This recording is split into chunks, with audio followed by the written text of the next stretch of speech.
let's jump on and off. I think it never get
crushing rock. Oh, gosh.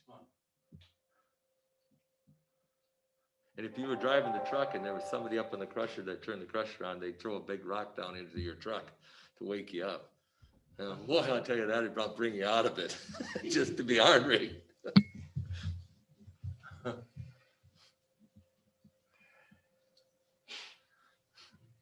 Yeah, I've been out there for, what, going on 28 years. Geez, I've seen some crazy stuff back in the day, and I keep thinking about the way it is now, and these new guys are complaining about something. I'm like, man, we should have kept a couple of old pieces of equipment. An old truck or something, let them drive that 2 poles, get a load of asphalt. Yeah, they had some pretty poor stuff. They got a lot better equipment. There we go. I'm going to call the meeting to order. Start with Pledge of Allegiance. Pledge Allegiance to the flag of the United States of America and to the republic for which it stands, one nation, under God, indivisible, with liberty and justice for all. Roll call. Mockler, Here. Packard, Here. Powell, or Smith, sorry. Manning, Here. Hammond. Here. I have to do that at least once with every new person that comes on, at least Okay. once. That's okay. Got that out of the way. Conflict of interest declarations. Hearing none. Approve agenda with the addition of diesel fuel quotes for Vermilion and Wakanda. So moved. Second. Motion is second. Any further discussion? Hearing none. Roll call. Hammond, Yes. Manning, Yes. Smith, yes. Packard, Yes. Mockler. Yes. Oh, is it recording, Carrie? It says it is. Okay. Before we go any farther, approve minutes. Move to approve the Move to minutes. approve. Second. I have a motion and a second. Any further discussion? Hearing none. Roll call. Hammond, Yes. Manning, Yes. Smith, yes. Packard, Yes. Mockler. Yes, motion passes. Visitors to be heard. If I Bob, could, is that- What's that, Andy? item. Okay. I was asked yesterday by the nurse's office about the feasibility of putting the refrigerator that they have for their vaccines on our power supply so it would have generator backup. And I looked into it a little bit. I think it could be done. I think there was some talk that it might have about doing it years ago and it never got done. But I don't know if you're aware of an issue that they have now where their refrigerator that they kept them in ceased to work. And apparently it's done. And the state gave them a new one that's something that you'd see in a convenience store. It's pretty enormous. It's noisy. It doesn't fit in the space that they have. And so it's sitting out in the outer office and they don't have adequate power for it there. And it's easily 4 times the capacity of what they need. They really need what they had before, which was some sort of commercial fridge. Any case, my understanding is the level that supervise our nurse's office are unwilling to give them a fridge that would fit in the space that it had, and they're apparently doomed to continue on with that large one that doesn't have adequate power where it is, and it's a bad placement. And I don't know what the county's position in getting in the middle of that will be. That said, either way, it doesn't have generator backup, and it would require running some wiring to do that. And Lisa said that the bosses at the state level said that would be a county obligation if we were going to do that. So I told her I would tell you what I learned, and I know it could be done, but whether, I don't know what the expense would be, and I don't know if that's something that the county should do, and whether or not we ought to even try to make that big refrigerator work for them anyway. None of this is my office's responsibility. I was just asked regarding the generator, and so I told him I'd give you a report on that. Okay. Yeah, Andy and I talked about it yesterday, and I can kind of vaguely remember the last time it came up, the bid for the electrical was going to be several $1,000s, and think at that time, the commission just said, we'll let the state pay for it. And of course, that didn't happen, so. I was, and Carrie mentioned that, and when they did consider that last time, they didn't talk to me about it. And I don't think it's gonna be that big of a job. Where we could access that would be very close.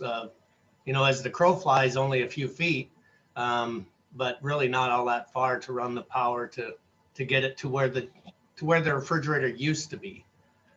Where their old dead one stands right now isn't very far from adequate power that's got generator backup. But otherwise it'd have to run into Lisa's office to run that big refrigerator. That big refrigerator where it's sitting is gonna really tax the courthouse's power availability. So I think. And wasn't the old one generated? No. It was supposed to be. Because I thought at one time, Jill always used to talk about bringing the vaccines here, Yeah. using our break room, and then I thought we put it on generator. No, there was a lot of talk about it, and she wanted that, but then the problem was security of the vaccine in our break room. So then the procedure was, hey, if the power goes out, somebody call Jill and she'll go get it. And then they'll take it from there. And so that's still the procedure, is dispatch will call the nurse's office or Lisa now, and they'll do something about it. But that wouldn't be the procedure if there was generator backup for that fridge. But I found that the breakers for the fridge are still on the courthouse breaker box on the first floor. And there are no breakers on our power panel on this side that say anything about nurse's office or refrigerator. So, but I do know there's a power source that is on our side that used to power our radios in the courthouse, and that's not very far from where the fridge should be and used to be. Has anyone looked into the Clay County purchasing the correct refrigerator, what that cost might be? Not to my knowledge. I think that my understanding is that the nurse's office was reaching out to their offices. Lisa told me yesterday that there is a refrigerator in Salem that would work, that's like they had, but they got a new boss, and the new boss says, no, deal with what you have. And that's that big one that they brought in. Now, this is what I was told. Again, this isn't my thing. I was just asked about getting it on generator. I'll go talk to him after the meeting and see what we can figure I out. know Lisa would appreciate at least the commission considering a solution to what she considers a pretty significant problem. Okay, thank you. Sounds like a refrigerator is what we need. Mhm. Yeah, whatever type of refrigerator they need, but we'll have to see. Yeah. Yeah, it also sounds like, given what happened to the grid this past week, it sounds like an emergency, I mean, in the sense that it's something we ought to deal with today and not next week. Travis, if you look at that and you want me to show you what I have in mind in terms of putting it on generator, let me know. I'll meet you and I'll show you what I'm talking about. I just don't think it's several $1,000s. I think that they were looking at running it all the way from the safety center, but the wire's already there for another purpose that we don't use it anymore. And Well, see, that's what confuses me, because I could have swore they told me that we fixed that to be generator backup already. I can't find it. I'm not an electrician. I can't find it though. What I do find is the breaker for the fridge is in the breaker panel in the courthouse. And if so, then it's not on generator backup, because you're not going to have one breaker in a breaker Right. that gets a power from a different source. Did you try the breaker? Does that still control it? Well, it's hard to say. The fridge is unplugged. I would have to plug something else in, but I hate to start flipping breakers in an old building like this, because you never know whose computer I'm going to shut off. Well, you'll find out in a hurry. Yeah, that's true. And we could do that. And I could make some time today and we could do a little experimenting. I'd be up for that. Well, let me figure out what they've got, and if we just got to get an electrician in here, that's what we got to do. Okay. Yeah, let me know. I'll show you what I'm talking about. Okay, but I was under the understanding that was See, fixed. I thought Leo years looked, ago. I thought Leo looked into that Yeah. one time. I thought Leo looked into that one time. Yeah, If it's there's all a guy that at a meeting, he said he could look into that, and figure it out. Yeah, and they had it figured out, I guess. Yeah. I don't know. But maybe I'm wrong. yeah, Somebody will be able to tell us. I think there was discussion of it and I don't think it ever happened. Okay. Bob, are you a visitor or? Yep, Are you on yours? just a visitor. Okay. I got a new computer and I wanted to make sure everything was working, so you're my guinea pig. It's not working, Bob. We can see you. And here, Well, that made my day. I'll just. Are there any other visitors? Hearing none. Rod, we'll start with the South Dakota Department of Transportation plan. Yeah, did everybody get a chance to look it over? And I'm not a very good at filling these things out, looking. I kind of looked at a couple of other counties, McCook County, and see what they put on their study. I didn't copy it word for word, but came kind of close. And was wondering if there's anything I missed or any additions you guys wanted, or. Yeah, I love it. I think it really works. I would make one addition. So I would add, and feel free to disagree with me, but I would add to the description of the project, identify the best potential bicycle routes and integrate them into Vermilion's master bike plan. So the idea would be that we could, map out some future bicycle routes so that when we're fixing roads in the future, we identify those as potential bicycle routes and take that into account. And then, make the planners, the transportation planners aware that, Vermillion has a master bicycle plan, and it would be great if we could integrate, our bicycle routes into the city routes. They'd be used a lot more frequently. So, in sort of short language, identify the best potential bicycle routes and Match up with Vermillion. yeah, and integrate them into Vermilion's master bike plan. Makes sense. But I think it's great. And I think it'll be a really big help in terms of, capital planning and figuring out what needs to be done when. And This is something we want to continue forward because the deadline is March 1st. So, I can get it in today yet, but just want to make sure that's the way. And just because we're putting it in doesn't mean we're going to be accepted either. yeah, I think the fact that we don't have an existing master transportation plan will be in our favor. So I'll get that added. And I'll have Laura type that up on that sheet. And would you like to look at it before I send it off? Oh, Or just do that addition and send it off? That, I think Yeah. you're good. okay. yeah. Do we need to have a vote on that? Yeah, I think, Yeah. see, do you have, I don't think you guys have to sign this. We voted the other day about if we should. To move it Yeah, we forward. did. We'll only Okay, have good. to vote when Good, it good. comes time to spend the money. Right. Right, Right. I don't think you do this time. This is actually gonna find out, you put in there maximum $30,000, but if this is gonna find out exactly what Right, we're and going to then- have to pay, and then we go from there, correct? Right. And this, like I said, will be 2022, 23-ish. Hard to say, because everything for 21 is already in place and behind on account of the COVID, of course. Correct. Okay, I'll get that sent off, thank you. So we got diesel fuel quotes. Now we got, oh, I'm I gonna got do that propane. before I forget. okay. The go diesel ahead, fuel. That's fine. Let's see, the highway Wakanda shop. We've got Jerry's at 206 is the low bid. Brunick's at 210. I'll move to accept the low bid of 206 from Jerry Service of Hardington, Nebraska.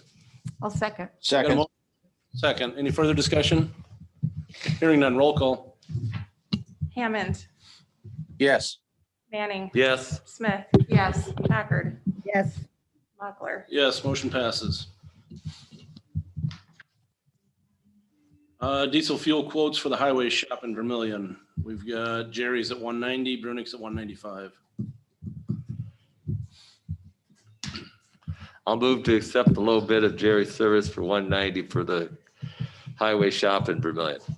Second. A motion and a second. Any further discussion? Hearing none. Roll call. Hammond, Yes. Manning, Yes, Smith, Yes. Packard, yes, Mochler. Yes, motion passes. Just couple notes on that. I don't know if we're gonna continue with Star Energy. They want to be on there, but they never want to bid. Not sure if you guys are familiar with Ballin Oil out of Brandon, South Dakota, big oil company. I contacted them about a new fuel, heard on the radio, it's called P40. And it's good to 40 below without having to use any additive, but he only handles it from October to April. So we didn't get a chance to try it out, but he wanted to be added on to the list, and I gave him the date that we quoted fuel, and he would have beaten even Jerry's by like 3 cents. really? And then just so you know, if you notice at the top, both of these say February 9th. Okay, the one in Vermillion was done in the morning, and the one for Wakanda was done in the afternoon. That's how volatile the fuel is right now. It went up that much in the morning. I mean, in the afternoon from the morning, and now it's crazy. But just in case anybody wondered, that date was different, but the price was different too, so. So they're out of Brandon? Yeah. Oh, wow. Big company, you see them, they're advertised all over. They've been there for quite a while. The only reason I've asked them was I'd never heard of this P40. It's not a soy-based oil or a bio. It's made in Canada somehow. And he said that's all they use in their delivery trucks, so. Wow. But I could have got number 2 dyed, and I could have got this P40 for like 3 cents or 2 cents cheaper on the same day, but it's too late now because he's not handling it anymore. Right. Well, he's got a long haul. Well, he said he was They're down all here. over. Are they? Yeah, he was across the bridge over here. Wow. Took like 8,000 gallons to some farmer over by Yankton. So, It's VOLLEN. A-N, B-O-L-L-A-N. A-N? Okay.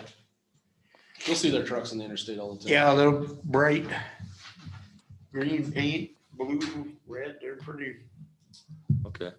noticeable. Anyway, I just thought I'd throw that in. Well, that's good. So we've got the propane quotes for the Vermillion shop and the Wakanda shop. Butch's propane is low bid on both, so we could probably put them together, right? Since we didn't last time. So moved, take the low bid of Butch's propane for both shops. Second. A motion and a second. Any further discussion? Hearing none. Roll call. Hammond, Yes. Manning, Yes, Smith, Yes. Packard, yes, Mochler. Yes, motion passes. The agreement number 614983 from the state for emergency relief. This is for flood damage to our federally funded roads. So the first one is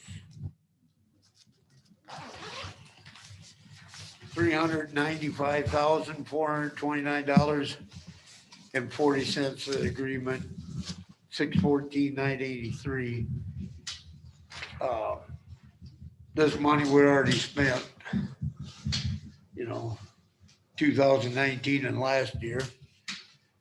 So it's taken this long, and ER is usually the quickest Wow. one, but not this year. Everybody's behind between the COVID and the big event. So the chairman needs to sign it, and Carrie needs to put her seal on it before we can turn it in. And seeing how there's two different numbers, I figured we probably better do it Separate. separately. Yeah. So we're just doing this Just do 614,983. Yeah, and that's the one that totals 395, 429, 47, if I did my calculator right.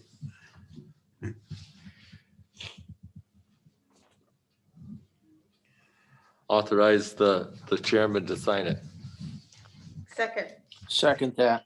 I have a motion and a second. Any further discussion? Hearing none, roll call.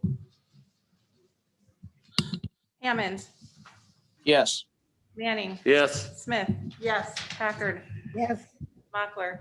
Yes, motion passes. Agreement number 614,997. Yeah, these are just additional funding for site 1 and site 3. Actually, site 1 is those 3 pipes, Oh, or the 2 pipes east of Hook City, them 2 10-foot, 80-footers. So we got about 200, right, almost the exact amount what we spent, right at 250. But so the second agreement comes to $114,063.79. So I would ask that you approve that too, I guess. Okay, move to authorize the chairman to sign that agreement also. second, A motion and a second. Any further discussion? Hearing none, roll call. Hammond, Yes. Manning, yes. Smith, Yes. Packard, yes, Mochler. Yes, motion passes. So that would be a reimbursement of $509,493.26. And there's still, that's not everything on the ER side of it.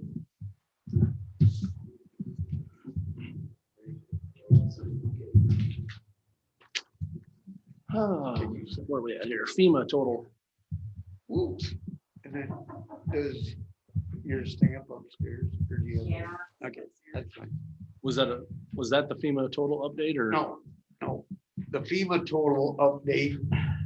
I think I passed along that it was 121,447. But since then, Rhonda give me a couple more.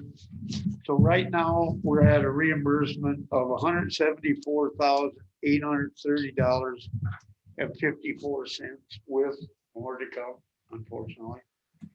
It's a very slow process. As long as it comes. Yep. Yeah. Is there something out there though? I thought I read something the other day that FEMA's gonna prorate more money for the state of South Dakota.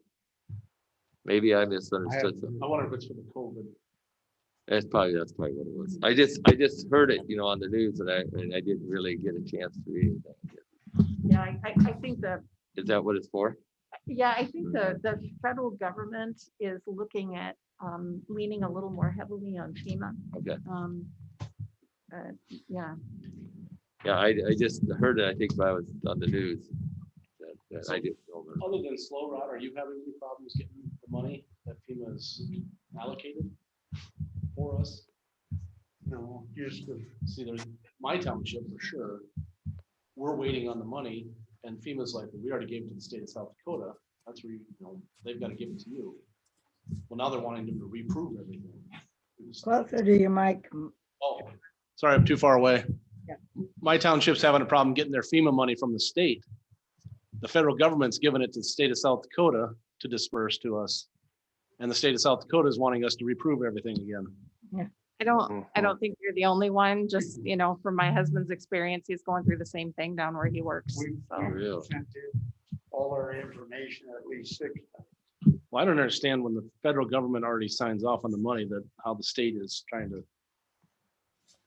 Yeah, we're dealing with, Travis? It'd be just a pass down. Yeah. we're dealing with a guy. Game's over. They Washington get the floats. DC and one in Boston and one in Louisiana. And they keep Crazy. asking us for the same thing. As soon as we get a new PGMD, then that guy wants. it. Yeah. Nobody gives, yeah.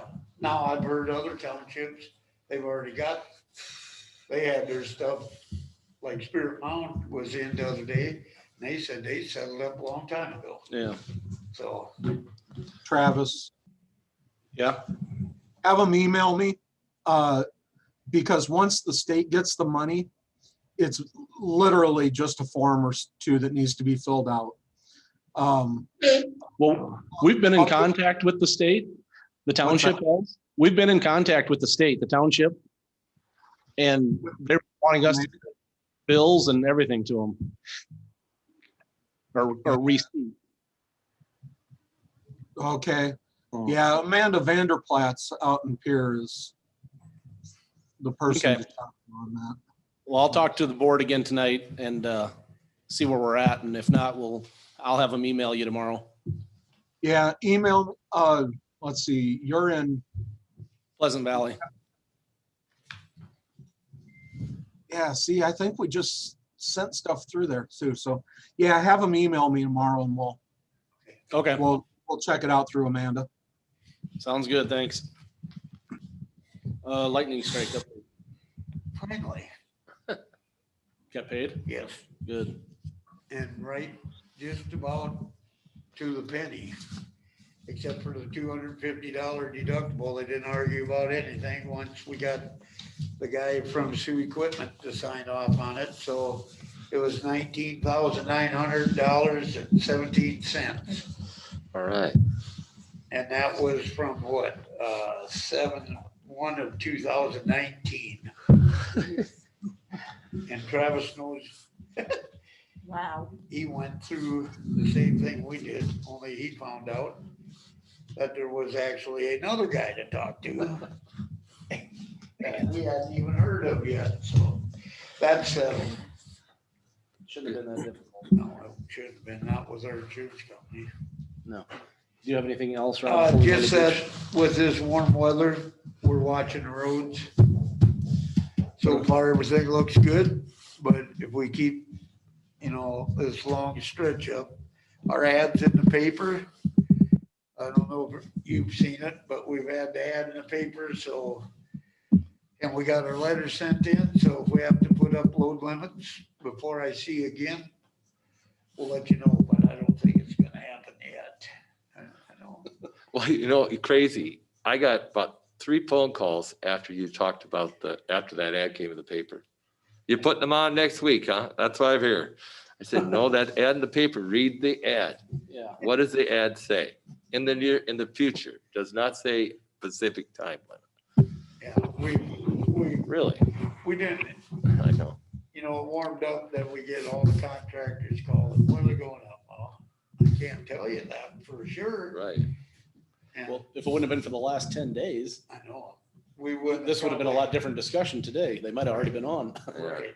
And it, it's so dry that it froze a little deeper, but in the same sense, it will come out quick. Oh, yeah. So that's the worst part. It's gonna, it can't warm up 34, 36 degrees for a week and then we'll go up to 40. No, it's gotta jump right into 50. And I hate to complain after we had 20 below, but still, in the road, I'm looking at the roads. Yeah. I mean, I like the warm weather too, but, so yeah, we're keeping an eye on them when they start to seep. And of course, then we usually try to go with Yankton, Union and Turner, Lincoln, we all try to put them on at the same time, so.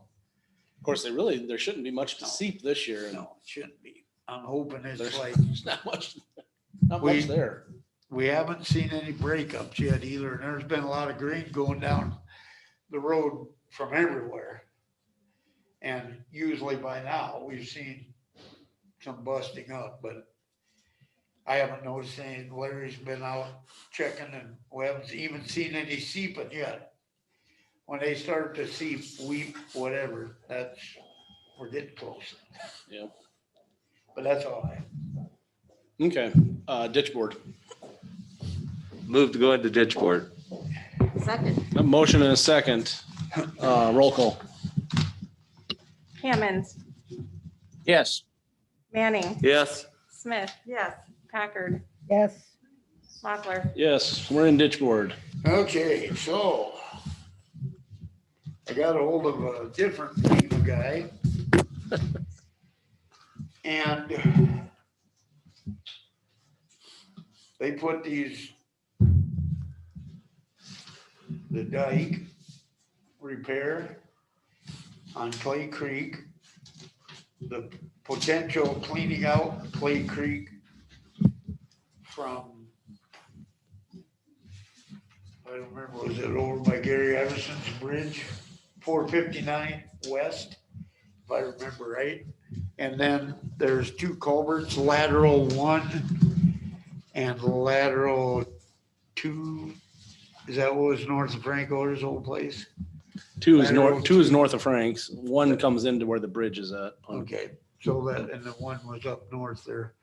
So all 4 of those spots, they're stuck in review because they are having trouble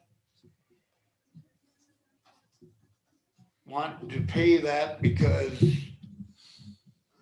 they don't understand it, I guess, basically. And at the beginning of this whole FEMA thing, they had the meeting up here at the firehouse, and I talked to them and I said, we need to have 2 different things because we have the highway department and then we have this ditch board. And we got, the highway department doesn't have anything to do with the ditch board, vice versa. Nope, put it all under one. So we turned it all in, and all of a sudden now, I asked them, I haven't seen anything on my little list on the computer. And now since I asked them, those 4 sites are in pending review, rejection review or something. I don't remember exactly what it said. And my PDMG says he doesn't know. That's different stuff than So- what we've been working on, so I don't know. I got an email, and actually a phone call too, a while back, asking for our ordinance for the ditch board. And I explained to the person that we don't have an ordinance for the ditch board. These ditches were formed back, in the early 1900s. The people chose to tax themselves. And, the county would handle that money for them, but they just couldn't understand that there's no ordinance. Why would there And be an ordinance for that? we went back and forth several times, but he just didn't seem to understand that. So I don't know, maybe that's part of the reason it's in that review process, but I told him we don't have an ordinance. These people chose back in the day, to tax themselves. The county would handle the money as the ditch board, the commissioners would handle it as the ditch board. And I don't have anything to provide for an ordinance because we don't have one. That's So pretty much basically the guy told them, except for they didn't ask for an ordinance. So what's the status of the ditch board? Is it like an intergovernmental agreement or what? Or is it a private association? If it's a private association, I could see that FEMA might have issues. I don't know. I suppose you could call it, well, it's not really a private association. They don't own the creek. They just pay to have it maintained. Right, but that would be an association. It's like a cemetery association that, so Alexa, this is probably a question for you. Who, like what entity is the ditch board? Is it a private association? Is it a public organization? Is it I don't know. What is it? I think that's FEMA's question, right? And I understand the question. I think it'd almost be private though, because the only It's people. public because we're the one handling I it. know, but the only people that actually pay into it are the ones that that are part of it. And well, I guess you got public access to You've it. got plenty of Yeah. other things. I mean, Dick sits on the Vermillion Water Basin. Yeah, that's true. That private people pay into, but that's a public entity. Yeah, that's true. Yeah. Dick, what do you think? I've been trying to think my way through this. It seems to me like the ditch board is similar to the county, the road associations that are enacted under state statute. I don't know if there is a state statute for ditch associations, but I would consider it a quasi-public organization with the purpose of creating and maintaining the ditch system in Clay County and in Yankton counties. And as far as enabling acts, could very well be that there may have been an enabling act back in 1897 or so when the first one was started, or soon afterwards, and maybe we don't even have access to that anymore. So it could be there could be enabling ordinances that predate what we have access to as far as going back into the record. We don't have a fire to a courthouse fire to lean on, and that's why we don't have those kinds of records. But I don't think. But that's my guess, is that if a person went back to individual meetings, surely the county took on the responsibility of handling the finances of the ditches and acting as a ditch board back when it was first done sometime in, what was the period, something like 1895 to 19 XX, I don't remember. Carrie, give me minutes from like 1903 to 1906 and 07. It seemed like that's when they started on the Yankton clay ditch. I don't have the information. And there was minutes, but I don't remember seeing any. No, and I looked back in those minutes to see if there might have been something, back then, and there was nothing in the minutes about establishing, the commission as the ditch board or anything like that. So it just had the people listed with their acres or their dollars or whatever, and there was nothing actually, stating that. How and why did we start acting as the ditch board then? They asked us to control the money, to collect and spend it. It's a watershed district. Yeah, but did we accept that responsibility? They asked us to do it. Yeah, and they did. What was our action in response to that request? We took on the responsibility. But So that at some was point, at before some I was point born. back in that time, we agreed to do it, to take on the responsibility, which would be not a formal enabling act, but next thing to it. Didn't they really? I think Lexi's got something.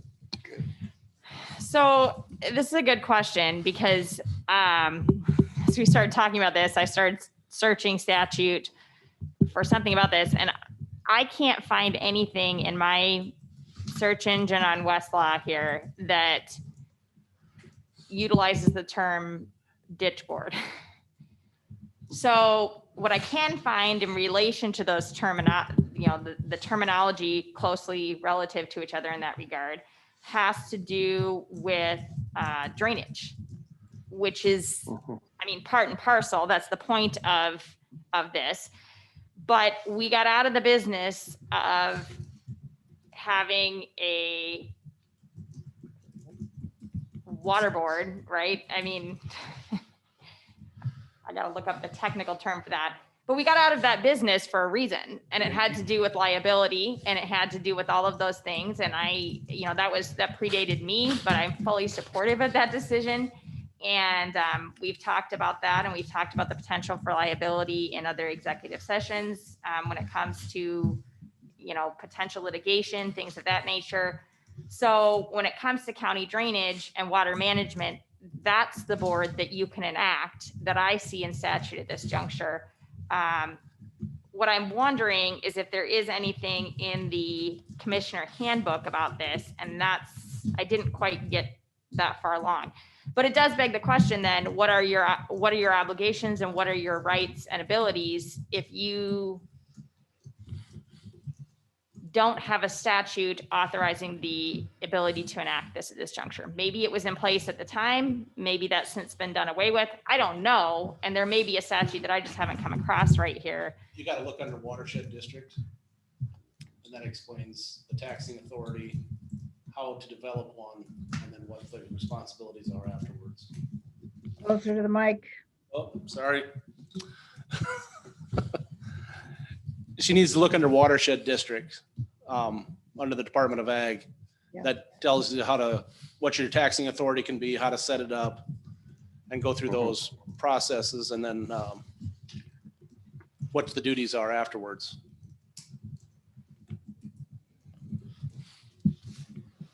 Yeah, because FEMA was asking me if I have nothing to do with the ditch board, the highway department, that's different. How come we're doing all the paperwork for it? And unfortunately, when they ask us to put in the time, or is my time on top of it?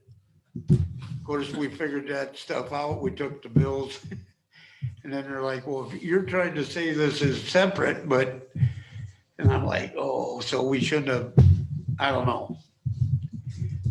I should have just sent it in as a ditch board, I guess. This is the first time we ever dealt with it since I've been superintendent that I know of. You know, with FEMA anyway. And they're just not understanding what, I mean, Carrie even explained it better than I did, and I went in circles. she got the same answer.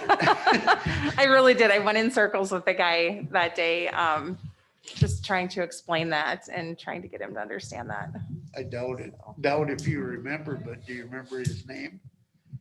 I don't. I probably could go back in my emails and search for it. I think he was from the state and FEMA was asking him for the information, and yeah. I've had so many people from FEMA that they let them go for a year, and then we get a new guy, and then we get another new guy. And we had a couple ladies in between. I think we're on our 5th or 6th one. Okay. Well, But anyway, that's right now, according to my grants portal, it's in review. Pending review, or I okay. should have took a picture of that so I knew what it said. How much money are we talking about, Rod? 125,000? Well, that was what it was to clean the ditch. We're right now, the cash that we paid out, or ditch board has paid out, was like 25, not a little over 25,000. But the ditch to get cleaned out, that was pending whether they're gonna pay us, correct? This is the Clay Creek ditch I'm talking about, or we're talking about too, just to make sure you know which ditch. Yeah. But we figured how much it was you guys were charging or getting charged a mile. That was like 125,000. Okay. I believe that's what I put down as an estimate That's what I thought. for just to clean out from 459 to 452, which is West County line. Yankton, Clay County. Yeah, it seems like what we really need to do is to figure out if there's any way to get paid. And that would probably depend on, finding some kind of legal authorization for, what we're up to, either in statute or somewhere. So that might be a Alexis problem. What do you think? Well, there's a document. I mean, Carrie, you have it somewhere. You have to be a pharmacist to be able to read the writing, though. I mean, it's ridiculous. Are you talking like the ditch board minutes? Yeah, from 19 whatever. Oh, yeah. That tells what we can tax and how the taxing is set Yeah, up. it didn't, I mean, they kept referring to an ordinance and it didn't have that. But it did have you know, that there was a petition and then it listed out the landowners with the acres and stuff. So, I mean, there's record of that. There's nothing specifically saying that they want the commissioners to be the ditch board. And that's what they were looking for, Yeah, is if- something that specifically said that in an ordinance form. Well, I Yeah, don't so have that. the solution going forward may be something like creating what Dick suggested earlier, a quasi-governmental entity that the county enters into an agreement with. You know, that kind of covers this territory. So I'm trying to think of, yeah, so another kind of quasi-governmental entity would be like the Missouri River Recycling, right? So you know, basically the ditch board would incorporate, right? But it would be authorized by, you know, the parties and the counties. See, I think it just became a situation where they decided to do a ditch like the Prairie Center ditch out where I'm at. You know, they put that ditch in, they taxed because I've read that where it showed the beginning when they started out how they taxed, and it is really difficult to figure out how they figured it out, to be honest with you. Because not every piece is, not the whole, if you had like 40 acres, you might have 10 acres that actually is taxed for that. So it's all kind of in percentages. And I think it was just assumed that the county commissioners were going to be the ones that controlled it. That's what I think. I think they just assumed they were going to do it. There was nothing ever really in writing that says that the county commissioners were going to control it. Because the tax money all came into the county, and therefore it became the county's responsibility that they thought, you know, the taxpayers all thought, well, money's going there, then they've got control of it. They can tell us. But yet again, the people that pay into it decide how they want to spend it. You know, because I mean, really, if you want to get a piece cleaned out, you get those people that are in that area, you know, or like Clay Creek or whatever, which one, they decide how they're going to spend it and what they're going to use the money for. So in reality is we just kind of okay it. I mean, they actually run their own show. At the annual They meeting. also decide how much they put in. Right. Right. Yeah, But we actually we're- are just the caretaker of the money to make sure that people get paid. that do Well, the work. we're actually acting as the treasurer and the Right. fiduciary of that set of funds. And you'd think there'd at least be a resolution where we would agree to do that at some point for each and every of those ditches. And if it hasn't been done before, maybe we're gonna have to do this now. If we still want to do this, do we still want to be have the treasurer's responsibility for this, where we end up with Rod tossing in kind supervision of the projects and that sort of stuff without reimbursement? I think Lane's got an input here. Yes, please. The big issue is, and yes, we are the first ones to have ever tried this in South Dakota. The guy who approved it all or said we should try it anyway is no longer with the emergency management, Tyler Steen. But what the big issue is this is public assistance money. So in order for that to happen, you have to have a governmental function. So that's where they're looking at. Like a road association is not going to be good enough. Missouri Valley Recycling, not good enough. You need a road district. You need an actual thing that performs a governmental function in order to qualify for this money. So that, Governmental function. what's that? What qualifies as a governmental function then? That's pretty loose. Taxing and maintenance can be a governmental function, but you got to go through the same processes as like a road district.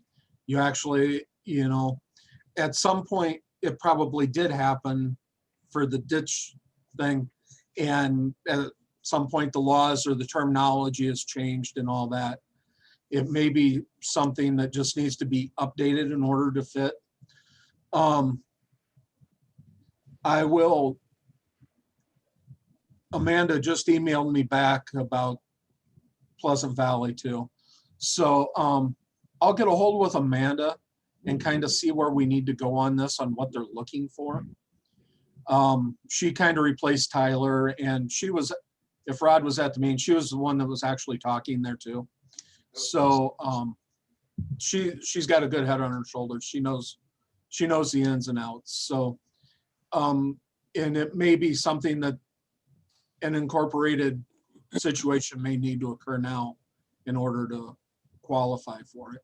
So, I mean, I would say we're quasi-governmental. I mean, we do the taxing, we collect the money, we do maintenance, we have our annual meeting where a vice chairman and a chairman are elected every year, so. yep, I agree with Meeting in that. April. But if they're looking for an ordinance, you know, it might be one of those things where the best you can do is scan that piece of paper that Carrie's got and send it in and say, you know, this is 120 years old. This is what we got.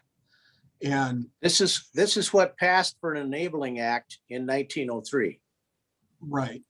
And lay it out on what the duties of the ditch board are and how it's set up.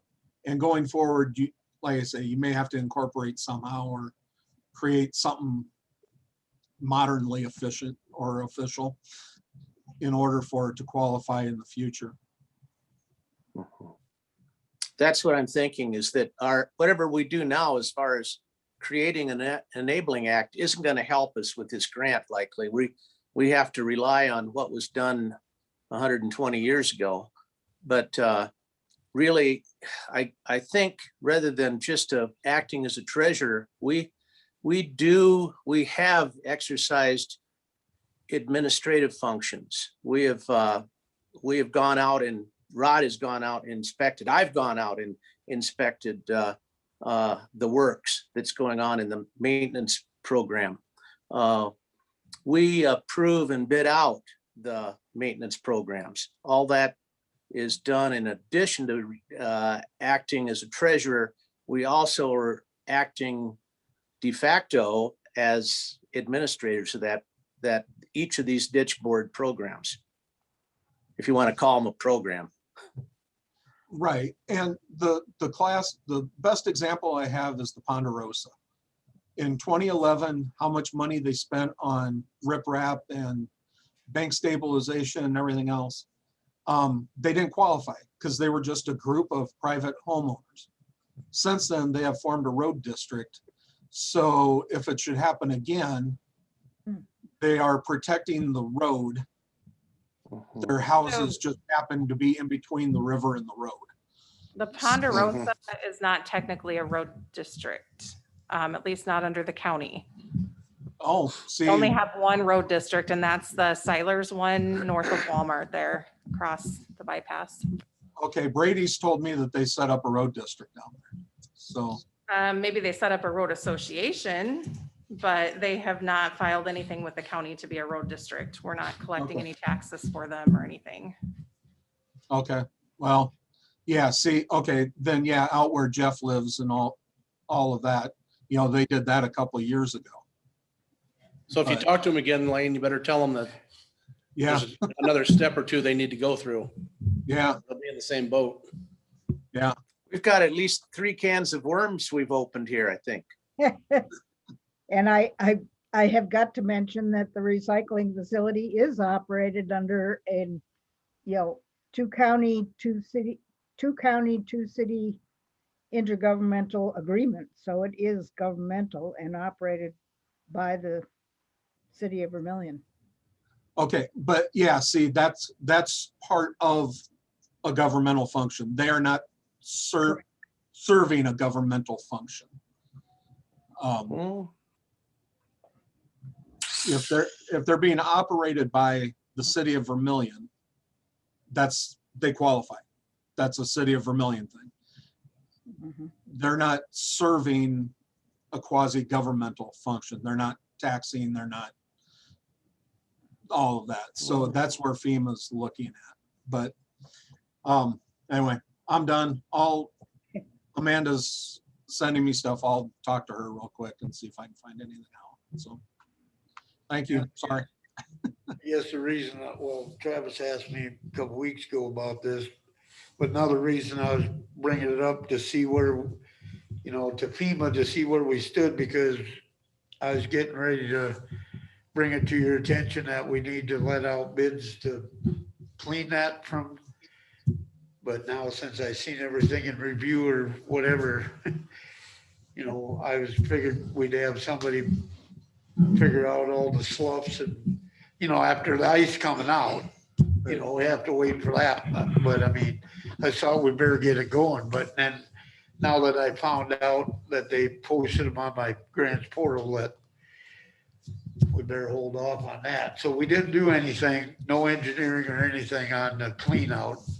But the dike that washed out east of the Mackling Road, Weeman fixed that. That's been paid out of Clay Creek money. The lateral one culvert Weeman fixed, that's been repaired. All these have been done. And then the lateral 2A one, what I'm sure it came out of lateral 2A money, but those three projects have been done, completed, and all the paperwork's been turned in twice. And yeah, so still. And they've been paid, right? Yeah, Weeman's been paid. But Yeah. I Right. shouldn't say the ditch or the laterals and the Clay Creek have not been reimbursed from FEMA yet, excuse me. So that's kind of why I brought it up, because I got thinking that we need to get that going on that clean out, but if it's 125,000, I figured we might wanna, or you might wanna wait. Yeah, it might be worth it just as a Hail Mary pass to send those minutes and make the argument that Dick made, right? That it's, you know, this is the equivalent of an ordinance in 1902. But it also seems to me that going forward, we should probably, you know, come up with some kind of legal format for this group that will allow it to receive reimbursements in the future from FEMA. And so Travis, you say that this falls under watershed districts. Mhm. So there should be an initiating petition within each conservation district within the proposed watershed district is located, because then kind of coming full circle to that, if someone wants to dissolve a watershed district, they need to have a resolution dissolving the district. So, you know, and that is located in that statutory scheme. I just want to make sure that we're not getting back into the business of drainage boards. Well, I shouldn't say that. That's up to you guys. That's up to you guys to decide if you want to get back into the business of drainage boards. But I think we need to be careful then where we go with this and what our obligations are. And I would agree, we all just probably need some more information on that. But, you know, for instance, in the commissioner handbook, it talks about watershed districts and the resolution dissolving district. Upon notification by the district directors of a vote to dissolve the district, the Board of Water and Natural Resources shall by resolution dissolve the water project district and shall file a copy of the resolution with the Secretary of State. So I think that there's some other bodies of government that some of this paperwork might be found in, but I don't know. Well, would a road district fit better? This is already set up. We don't have to reinvent the wheel here. They've went through the whole process. I mean, that's why where we just added Martin Weeks's, the lower end, they just joined last year. That was all part of the agreement. You can clean to here, but you got to leave this part. Somewhere it's written what they agreed to and how they got in. Okay. Well, we have in the minutes, it says, you know, by petition of the landowners, whatever. But we don't have any copy of the petition that I can find. So, I mean, it says there was one, but you know, back in 1900, who knows? Well, Yeah, it was a huge this was a huge undertaking too. You know, it didn't actually, engineering department at University of South Dakota got involved with it to help them design. I mean, this steam shovel that dug these original ditches were big enough, they towed behind a living quarters with kitchen and bunks. It was on a barge that towed behind the steam shovel that was digging this thing. This baby was huge and quite an undertaking for its time for an outfit like here. And I understand why it was done. There were thousands, probably a few thousand acres of farmland that was largely unusable without this ditch system in western Clay County out on the floodplain. It was a lake plain essentially. So, gee, you'd think there'd be more than just a casual agreement between the county commission at that time and the group that financed the digging of these ditches and the landowners going forward to today. Well, so, you know, the original one was in 1903 or 1907, but then in the 50s or 60s, they went to the federal government and got money. And that's when the watershed district actually got set up. They were able to finally get the vote. Enough people had left the area or had gotten bought out by people who wanted the district. They fought for a long time to get that set up. Probably because Frank Martz is the one that started redigging it. Yep. Turn on your mic there, Rod. Yeah.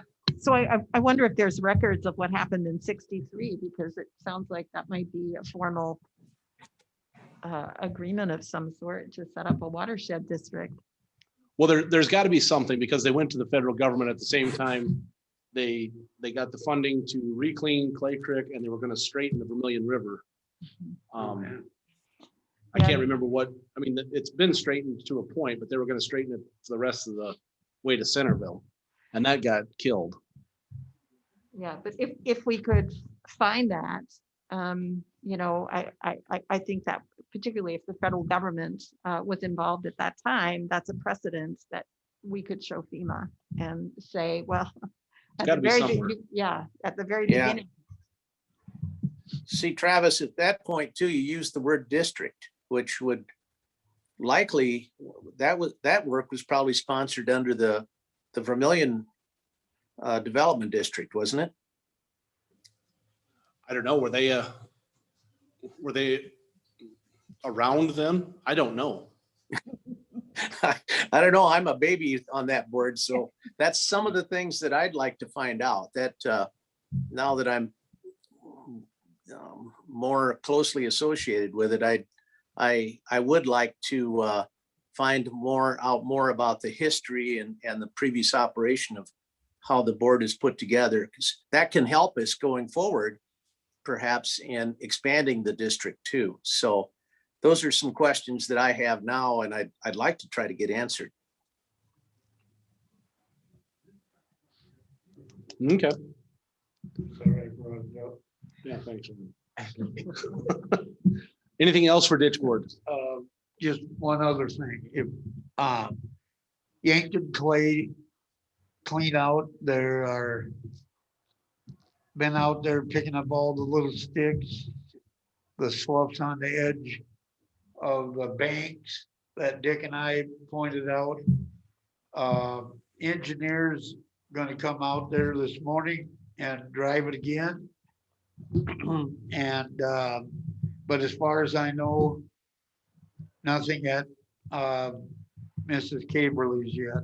So that's kind of where we stand, but they've been working out there since Dick and I toured it. So they've been out there the whole, even when it was really cold for a little while there.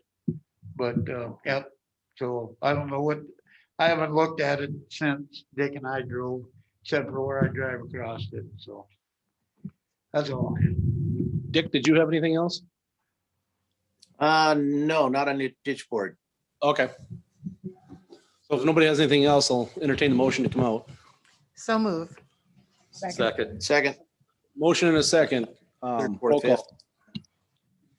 Hammond, Yes. Manning, yes. Smith, Yes. Packard, Yes, Mochler. Yes. We're in regular session. See you, Rod. Oh, Escape while you can. Dennis, did you have something on the board, on the agenda? No, I was just here for the grant stuff. Oh, okay. We're getting to it. Let's see, Ina, IT discussion? I can't hear you guys when I listen. I'm like.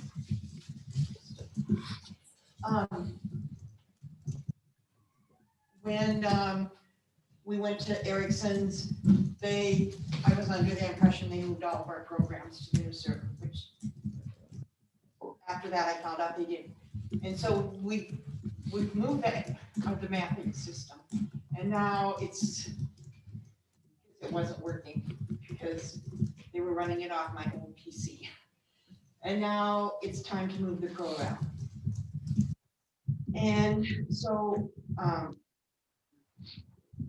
ProVal has said they're scheduling like 40 hours to do that. They don't think it will take that long to do it, which is, I think they said they figured $200 an hour for their work, but it just depends on how much Ericsson's do. And so they have sent a quote of $8,000 that we need to sign off on. But they will just bill us for the hours that they use, but they need Something. a commitment saying that we will pay after that. Do you have any money in your budget for Yes, this? I do. All of it or? Yes, Oh, okay. because, and then Ericsson's bill is like just under $3,200. And then our information that we put on our Beacon site has been coming from TerraScan, which will not move to the new server. So we're going to be pulling that all from ProVal, which I have paid upfront for that but we're adding a couple more layers as long as they're getting in there to do that. Like we want to add building permits so that when somebody goes in, they can see that somebody has taken out a building permit, especially useful for the realtors and that type of stuff. And especially now, it's very important for them since the city says they need a building permit for roofs and stuff. So they can go in there and see that, yes, there was a roof done in 2020 and those type of things. So I don't think that's going to be much, but I definitely have money for all of this in my budget at this point. So. That's easy enough then.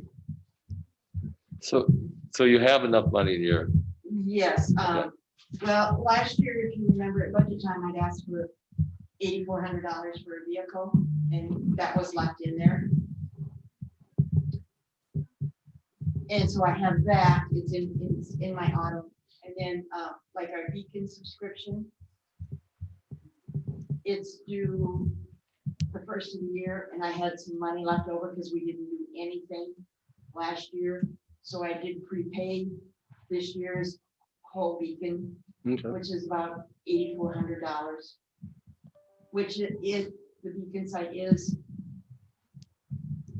pays for itself because we need 29 subscribers to pay it, and we are at 40 subscribers.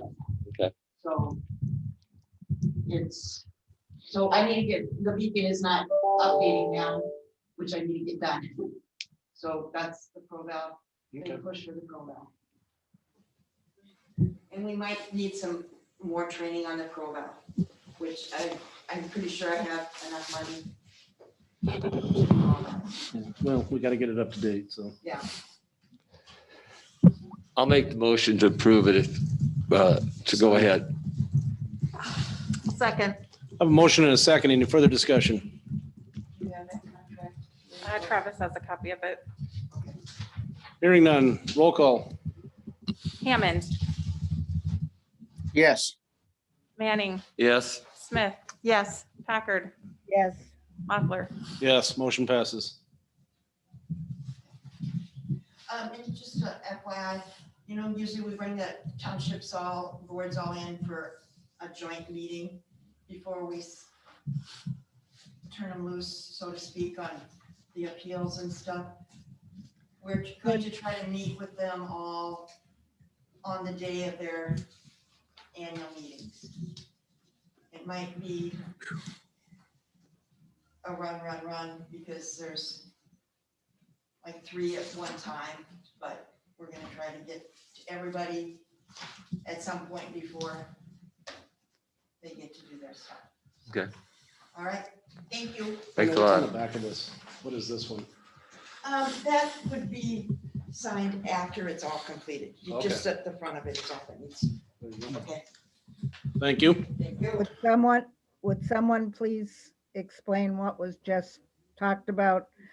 Need to remind people to reposition the mic closer to where they're talking. Could not understand any of what she said just in the last bit. I missed, what was, I was signing this, what was, Well, you mean the last part or the part? Yeah, yeah. The last part, she just let us know that they're gonna do training for the different townships on how the taxation. And she said she was gonna be kind of run to different places to get them all done at the same time. But everybody's gonna get training. because all the annual meetings are next Tuesday at different times. Right. Yeah. Mhm. Thank you. You're welcome. Thanks, Anna. Budget supplement. This is just the public hearing that we have to have with the resolution to be passed for the budget supplement for Rod's excavator purchase.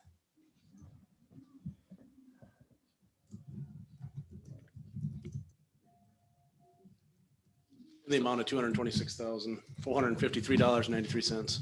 I'll make a motion to approve the budget supplement for the excavator.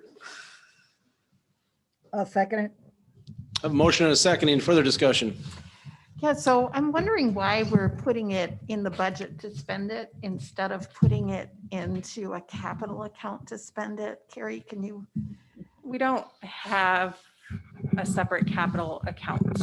So the way our county accounting system works through the state is that because he didn't budget for it in advance, we didn't know we were going to purchase the excavator this year. He didn't plan for that. So we have to supplement to give the spending authority to be able to purchase it. Huh. So there's no way to take large non-recurring capital expenditures and take them off budget? No, not in our, the state prescribes our county accounting manual and we don't have that function for, no. Wow. Okay, thank you. Yep. And I had a question from a constituent, actually a former county commissioner, about why would we be buying this? We're going to be competing with our ditch digging contracts going forward. And my answer is that this excavator, from time to time in the past, sometimes more frequently than others, we've had to rent a excavator similar to this. And this gets it into our fleet. So when we need it, we've got it. We can get right to whatever job is necessary. It's not necessarily being purchased to compete with those that are cleaning ditches at this point. Am I accurate with that? Correct. Yeah. And everybody's. Now, we may clean our own ditches that the county is responsible for, but like Clay Right. Creek or Yankton Clay Creek, we won't be bidding. Any job that's bid, we won't be bidding. Like, like Okay, I those- didn't mislead then. Yeah. No, we asked that question if we could, if we were always having trouble finding somebody in the last couple of years to do those projects on Clay Creek if we could, and Rod didn't want to open that can of worms, and we were comfortable Yeah. not doing. Correct. So yeah, that was, we're all on the same page then. I just wanted to bring it up since I was asked and make sure that my clarification was accurate. Yep. And Now, it- there are probably and it things that, is. there are probably things that we've bid out, like, I don't know, those 2 culverts that they put in just east of Bethel Hall. I don't know if that's something Rod would take on since we have our own excavator now to save money for the county. You know, but those big projects, I don't see us undertaking those. Yeah, that's my understanding too. And I also brought up that like in our own ditches where we may end up deciding here in the next few years to buy one of those brush grinders. In some of our own ditches, something like that could be things that are being neglected now could be taken care of with the purchase of this machine. Correct. Any further discussion? Hearing none, roll call. Hammond, Yes. Manning, Yes. Smith, Yes. Packard, Yes, Mochler. Yes, motion passes. Drew, are you with us? I am.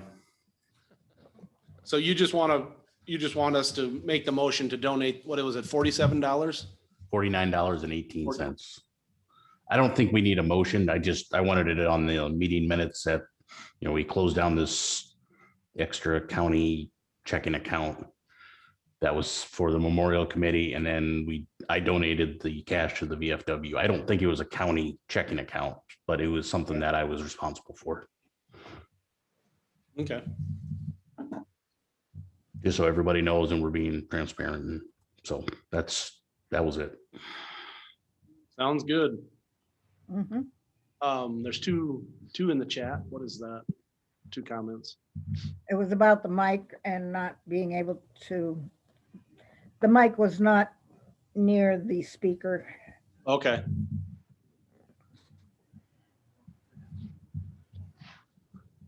Basically what I mentioned. Yeah. Yeah. It wasn't me on the chat.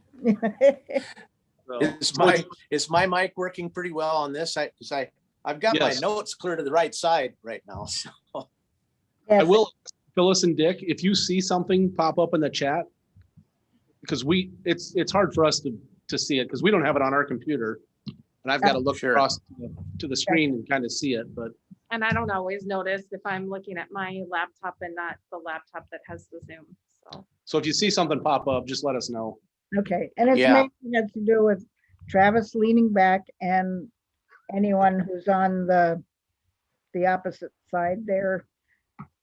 If they're not sitting right next to the mic or near the mic, they turn towards Travis and then it comes in muffled.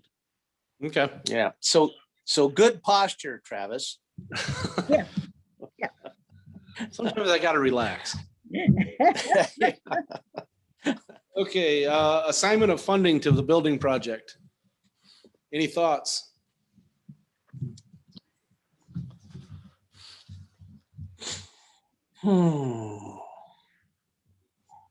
Everybody okay with $1 million?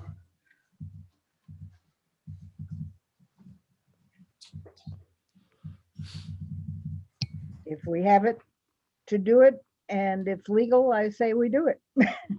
Yeah, I think it's a good start. Yep. I mean, I think it's really important, to do this now. I think it's a really, really good idea. And, time will tell what direction the building project takes, but in the meantime, even if we only did the most minimal, we would still need that $1 million. So I think it's a no-brainer. Can I take an opportunity just to touch base about funding for the building project under that? I was assuming that this was something we were going to talk about today, and under that line item. And I did just want to draw your guys' attention to the timeline that you're looking at when it comes to moving forward with this, if that's what you want to do. When last we left things for funding of the entire project, and review of that and what the recommendation was and all of those things, it was last summer, late in the summer is my recollection. And it was a determination that this was not the time to put this on the November election. And therefore, the goal was going to be to put it on the spring election, hopefully having more public dialogue and comments and things opening up. I want to draw your guys' attention to the fact that you're running out of time if that's your goal. Literally, decisions need to be made regarding funding in March. And the reason for that is because you have to vote then to allocate the funds to bonding a project. And then that needs to get on the ballot for a vote of the people. And that ballot language has to be submitted by Carrie no later than April 1st. So, I think that the concept of allocating funds towards this project, we've talked about this in the past. It would have been nice if there was funding allocated and in reserves, if you will, to put towards that. And we haven't had that. So I think that's good. But I would also say, I know we've been waiting on some feedback from surveys, waiting to set things up. And I appreciate the year's worth of work that the planning committee has done. But it's time, if you want it on the June ballot, it is time to make a decision about this. You have 3 meetings in March, and I know you can hold a special meeting if you need to, but I see that in review of the statute as a resolution that needs to be made, if that's the route you want to go. Oh, so it does need to be a resolution, Yes. because there was already a vote to put it in June last fall. I can hear you clearly. Oh, sorry. There was a vote last fall to put it on the June election.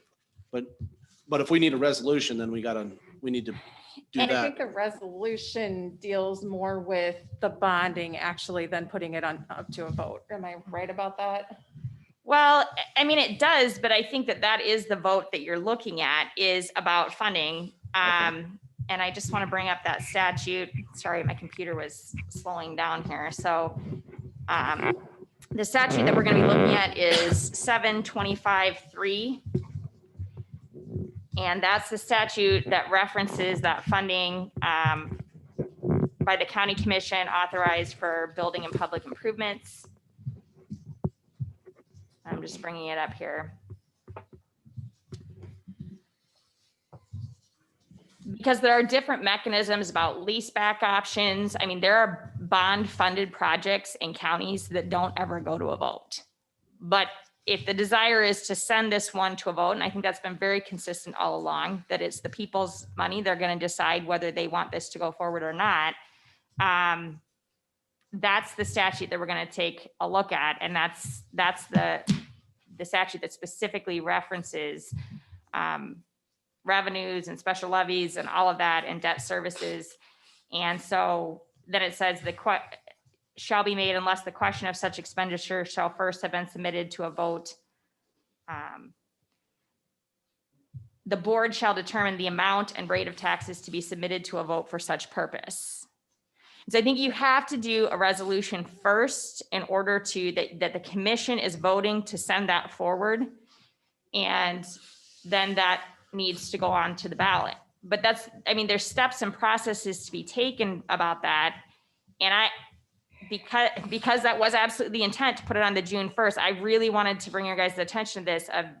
You don't have much more time to make a decision about this and the amount that you want to go forward with and what you're recommending and those types of things. I was told recently by another state's attorney's office that in their review of things, they acquired bonding counsel. So an attorney who helped them draft the resolution. That the attorney came to 2 commissioner meetings to kind of get a feel for what you guys would want included in that resolution and then propose that. And that's where, if that's what we're looking at, we need to acquire bonding counsel, those types of things. Well, and that'll fall under Dick. They Well, have counsel. So I asked him that yesterday. And so I spoke to our consultant yesterday kind of inquiring about, you've done this in other counties. Does everybody get a separate attorney to draft this? I mean, resolutions are going to be a matter of public record. You know, other counties, can we look at their resolution language? Do you think we need counsel? Can the attorney we hired previously for contract review, for architecture and such, go through that? And he was going to visit with another county who does this far more frequently than we do to see how they go about it. They're going to be very cost effective and efficient. And I didn't hear back from him. I know he was appearing in another board meeting this morning, but suggested, I mean, if it's possible for him to zoom in or something on March 2nd. I mean, I really think that there needs to be, and if you don't intend to put it on a June ballot, then that's a different timeline that you're looking at. But then it's continuing this further down the road and very transparent in that. You know, the school, I'm sure as everyone knows, the school is looking at having its own vote coming up. Where that coincides with potentially being on the same ballot or a different ballot, all of those things, what project or projects might or might not go through. But I think it's time to take some type of action on this, if that's what you want to do, because we talked about this for a very long time. And I think part of that education of the public can come with the vote. Do you think Dick is going to get back to you today, or? Do I need He to call him, or what? had indicated that he had a meeting at 7:30 this morning with the individual he was going to ask this question to, and that he'd try to email me beforehand. He was maybe going to try to loop into our meeting, but his appointment on the other board was at 10:30. So I just don't see that happening. But I do think it might be worthwhile to try to get him on the line on the 2nd. He has another meeting scheduled for the 9th. Like I said, you guys can have special meetings between now and then, but I mean, I don't think we have any information for anybody to even make a resolution right now. Right. And it's coming up fast. And the other thing is, I look at the timeline of Dick's proposal back in the day. The approval of the concept plan and budget for a November vote. His target goal for that was by July 21st for a November election. We are a full month behind that time frame if we're looking at a June election. Mhm. So, I don't know where that leaves us. And I think it's great to get some of the feedback for the survey. I know that was the intent, but is that more of a long-term vote? Well, if we don't hit the June election, you gotta wait till November then? Well, I mean, we can do a special election at any time. There's a different timeline for it. The idea with June is that the city and the school would combine with us, and that would be a cost share, or cost savings for us that way. If we don't have the election and the city and school proceed on their own, they are then, with our election agreement, they're then allowed to use all of our equipment and stuff at no cost. And the school has asked that I would assist them with the election. So, I mean, for turnout purposes, it would be nice to have it in June. Well, can we find out if Dick gets back to you today, can you send us out an email, letting us know what he said, if that's possible, and then line him up for next Tuesday? I think we got to get him here, either in Zoom or whatever. And then, so we know where we're at, because I actually think we need to get something done here in March. I think that's the biggest thing to do, is get this done so that we can move forward. Because you're right, we can't write a resolution if we don't know what we're writing. I mean, it's impossible. You got to have some information, and actually doing the funding is kind of the next step after you do the resolution, correct? Or kind of part of it? Well, I think it's part and parcel, and I think that's where he was going with that too, is he did say to me yesterday on the phone,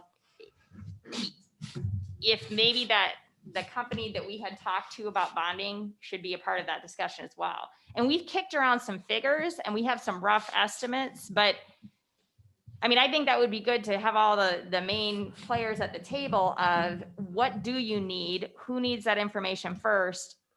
What are you approving? So that we know what that language is, because Right. From that resolution is going to craft the ballot language. So I anticipate that the people, when they make their vote, are gonna wanna know how much money they're voting on. So maybe we get the Tuesday meeting, we might have to have a special meeting shortly after that in order to craft this together. So what, are you saying that you get Dick and then the bonding company, or just Dick for now? I don't know, Carrie, what are your thoughts on that? I'd say have them both. I mean, the bonding company has always been very willing to meet with us at any point in time. I mean, he said, just, let me know, we'll schedule a Zoom meeting and When you say bonding company, do you mean like a bond underwriter? Doherty and Company, I don't know if you're familiar with them. They were bought out or merged or something. They're Colliers now. And they're the ones that would actually handle the bonding process for us. Okay, so they would basically create a bid system and bid out the bonds to prospective bulk buyers. I believe so. I believe they're like the underwriters. They handle the whole process. Okay. So then, it would be really good to know what they thought about bond counsel, because having bond counsel opinion affects ultimately the rating of the bond and the willingness of buyers, large institutional investors, to buy those bonds.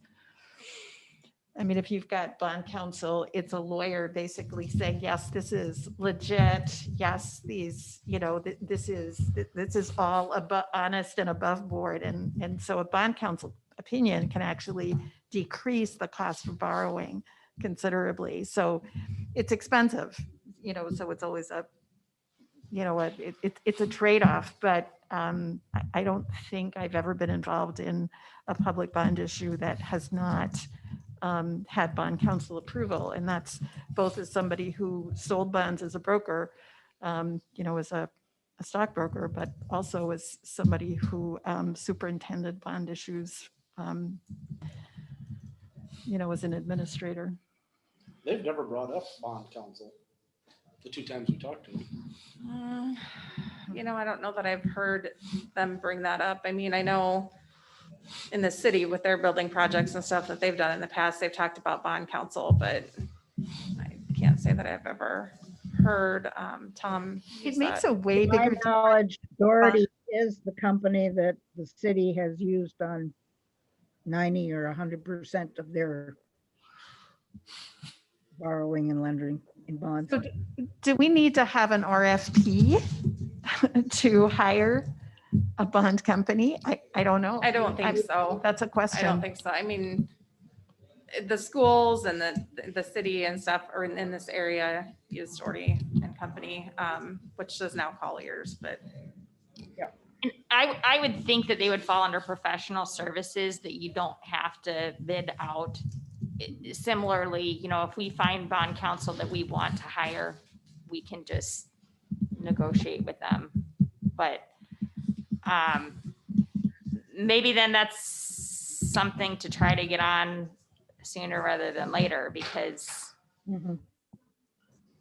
Because I mean, the one thing I know, the research is really, really, really clear, that you do much better when you've got, when you bid out bonding competitively, and presumably these underwriters will do that. They'll do competitive bonding. That makes a big difference.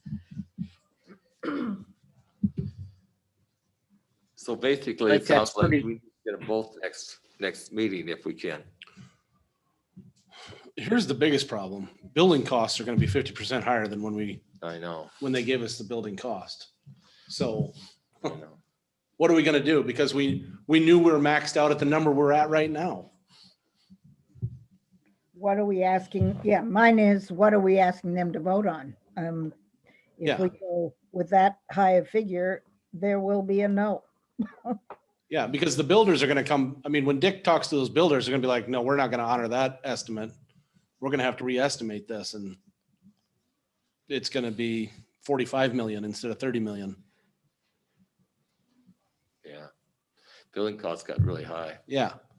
Do we make the decision or consider the decision on construction of jail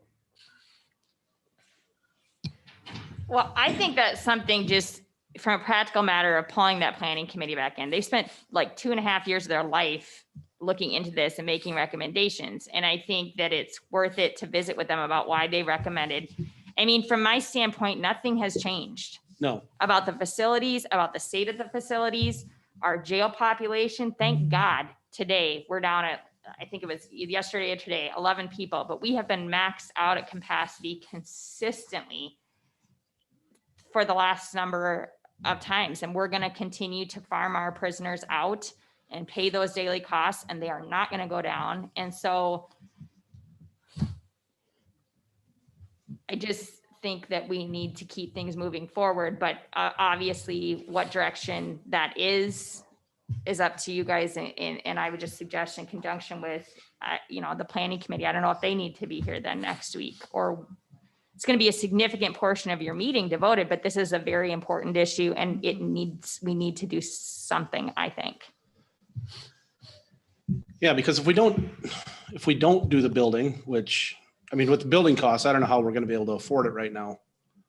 But and Andy, I'm sure is not gonna want to hear this, but we may have to close the jail for a year or two until building costs come back down and get back in line where they should be. I mean, this last year it's been ridiculous on what these, I mean, a regular wall stud has went from $3.30 to $9. So building costs are astronomical. I mean, even if you wanted to just build the jail, we're going to spend more than what the whole project was going to cost in the beginning.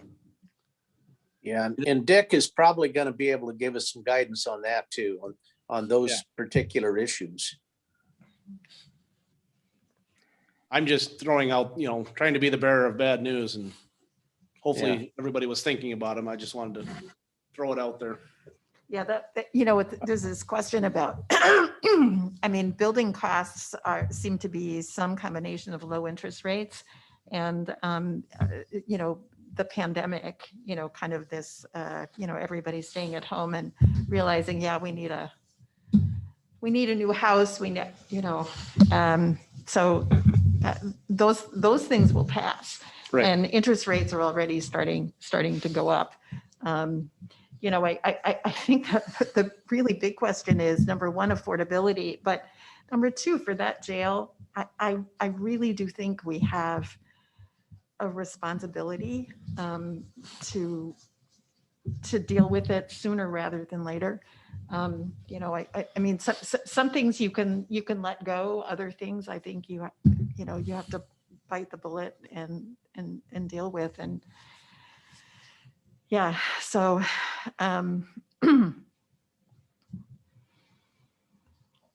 updating building costs is, there might be a formula somewhere, and maybe Dick has some sense of what that would look like.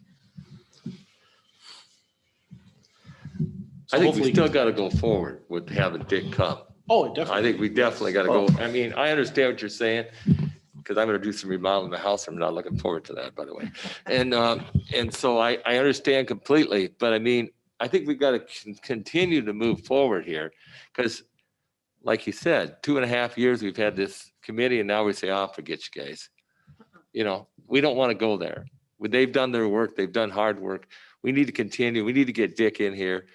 He can tell us where we got to head to. And you're right. If it comes to the point where we can't afford it, then we'll deal with that. But let's get something in ahead of us so we keep moving forward. If we didn't have the pandemic, we probably would be a lot further along on this whole thing. Oh, God, yeah, because we'd have voted last fall. Right, exactly.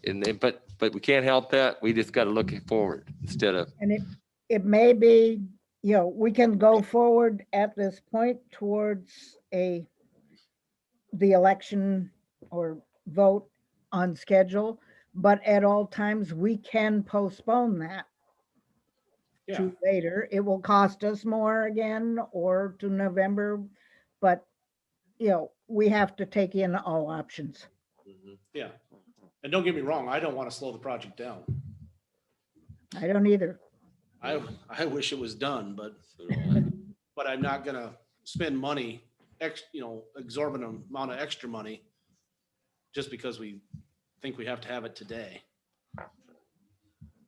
I think Dick, it's good to have Dick. He can help us figure that issue out as well as the bonding issue. He's our expert on all this part of the project. So having him in, I think I agree with Mike that that's crucial. It has to be done really quickly if we can get him here by Zoom or otherwise. And these and other questions are things that he can help us with.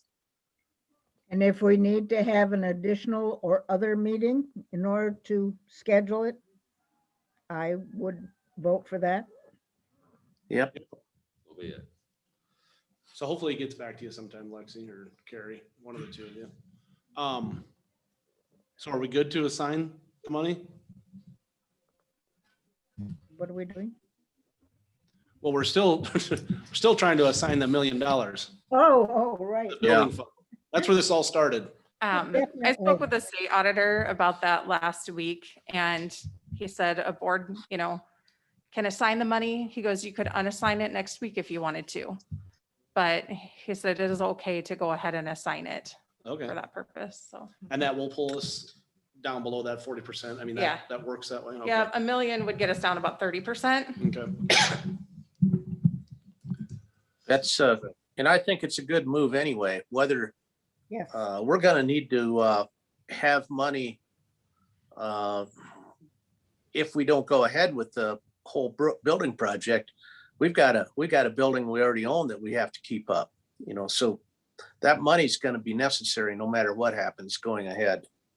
Right, and So, similar to assigning the money for the building project. If you guys decided that you weren't going to do the building project and you were going to remodel the courthouse or, do something with the jail, you can unassign and then reassign for different purpose. So. mhm. Good. And I think the word building is broad enough that it covers. Yeah, it would cover remodeling or whatever, Exactly. yeah. It will cover several. many options. Yeah. Yeah, that's my thought also. Do we have Now a I motion? forget what I wanted to say. Yeah, I a so motion moved. to do the assignment. And I'll second. How much, Dick? 1 million. Okay. Just wanted it on the record. Thank you. Sometimes I need a little help like that. And Betty, you're still okay with the amendment? I'm Second? good. Yeah. So I have a motion and a second. Any further discussion? Hearing none, roll call. Hammond, Yes. Manning, Yes. Smith, Yes. Packard, Yes. Mochler. Yes, motion passes.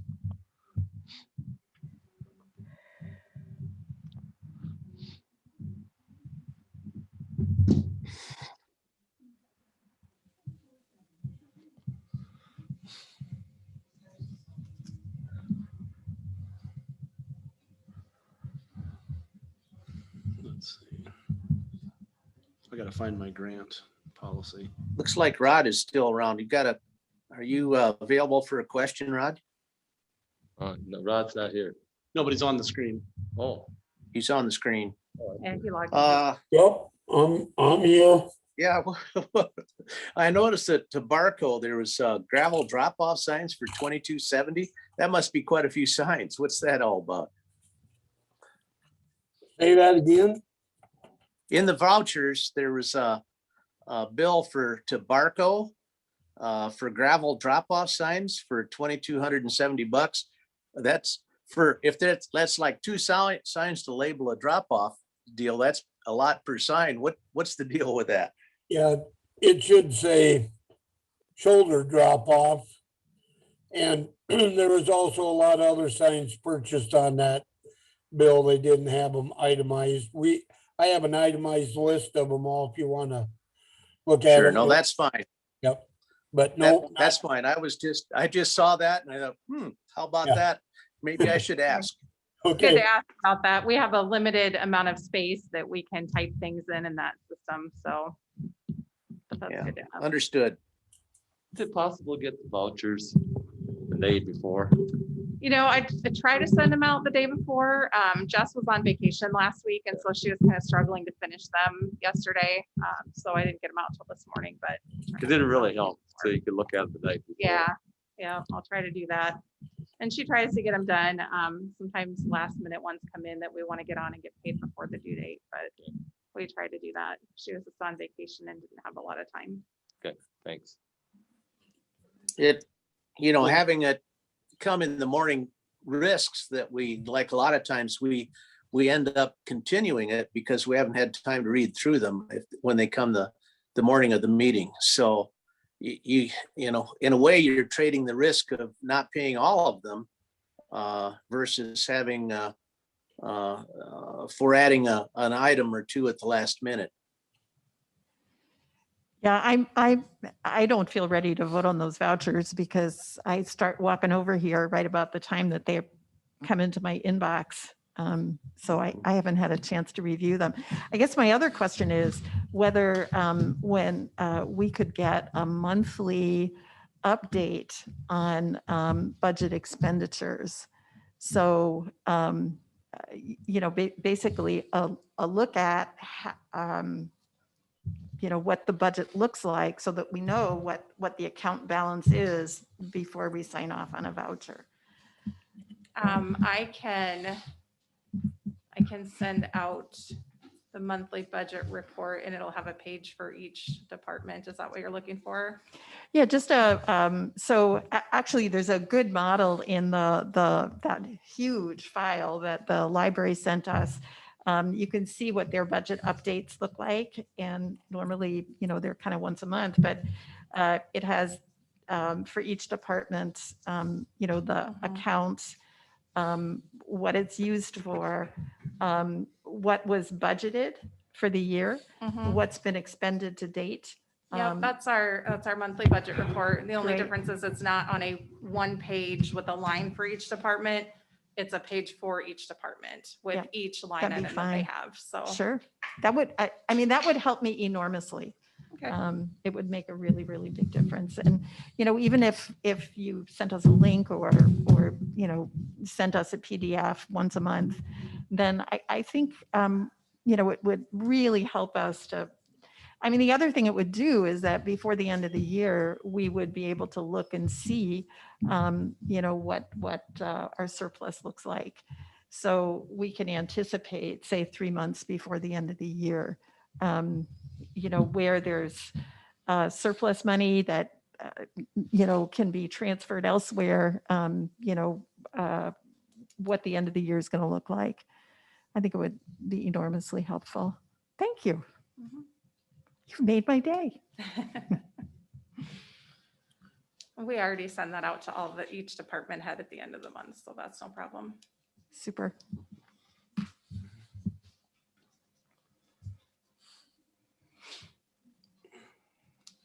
Okay, grant draft policy. Everybody got it pulled up? Yeah. Was it E or F we finished on last time? Or stopped at, I should say.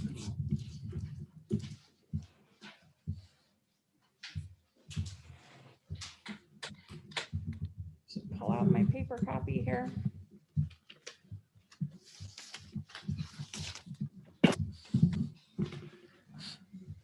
I think what you sent out, Carrie, helped clarify a lot of stuff, what you got from the state on the capital expenditures. Oh, yeah.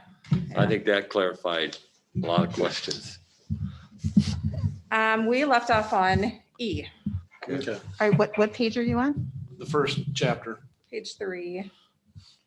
Employees' time and effort reporting. The only reason I come up here is I get a grant every year from the state. Okay. It's not federal, but state. And our grants work a little different. We have to spend the money and send it in for reimbursement. I just want to make sure. You probably better, And that's you better have basically- it. You probably better have a microphone, Dennis. Dennis was just saying that his department has to spend the money and then submit for reimbursement. And that's the way that our grants work. I can't recall a time where Makes we've ever sense. gotten money in advance for anything. Just push the button so it's up. Nope, it's down. There you go. Yeah, that's, the only reason I come is just to make sure I'm doing it when, we do reports that we have to get back to the state to show what we did with the money, and I guess that was my only reason for coming. Yeah, so this is just a draft we're trying to get through. Right. I listened to you guys last. Oh, you did, okay. Last meeting, and well, maybe, you know, you're talking more about having a special fund for the grant dollars, but in my case, they just, when it comes back in, it goes into the general fund. That's after we spent it. Okay. Great. I guess that's all I had to say. So I don't even know if we talk about state funds, do we? I didn't hear anything. I mean, everything I'm reading here is all federal funds. Right.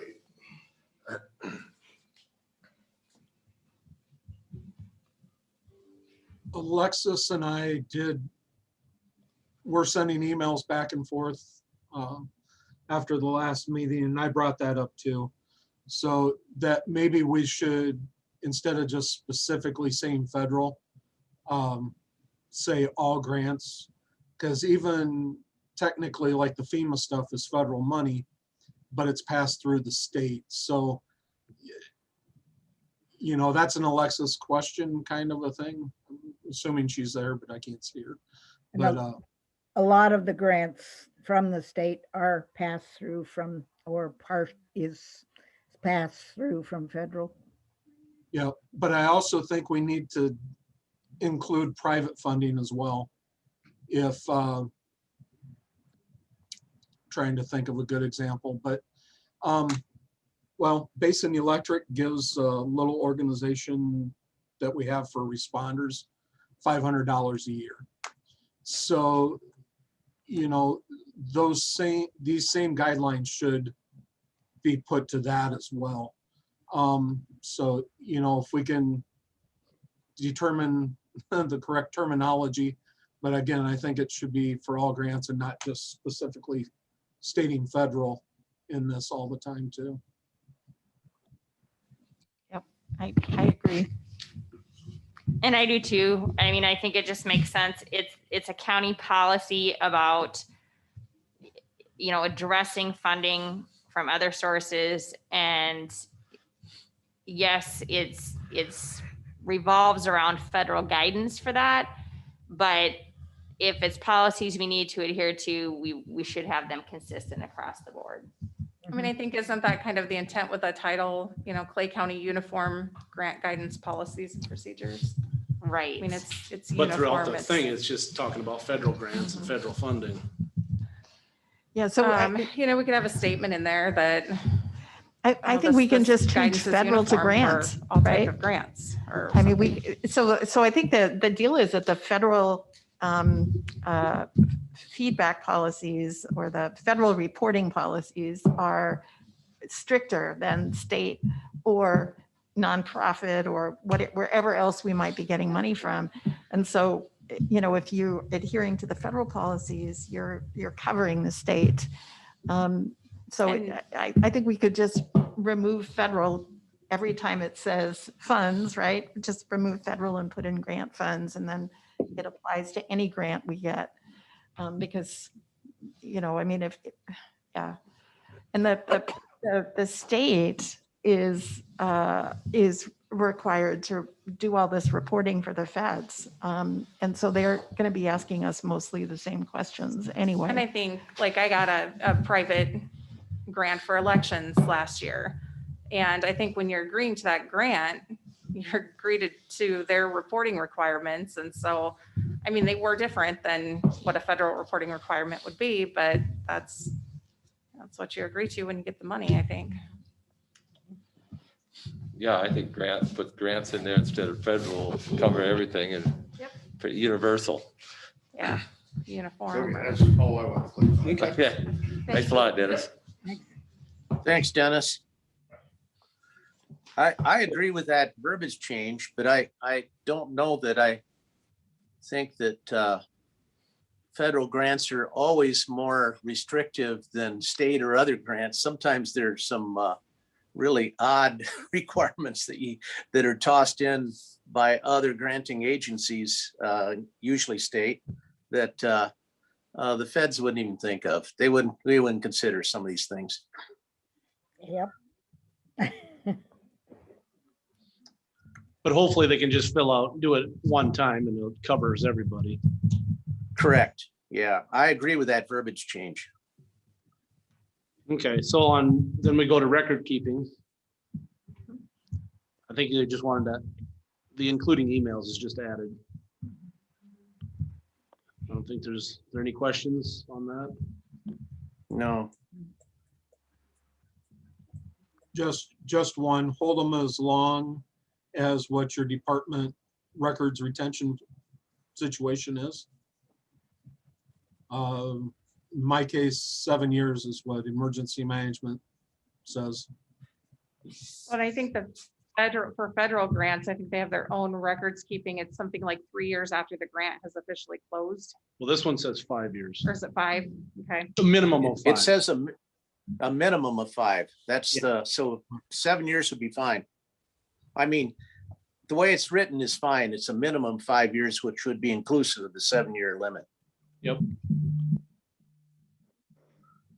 But again, we can change, like the county shall ensure proper maintenance of federal fiscal records to grant fiscal records. Mhm.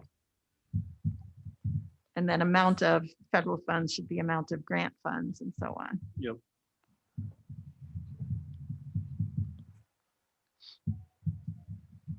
So then are we talking for these policies to go through each page and where it says federal, replace it with grant if it makes sense with the sentence?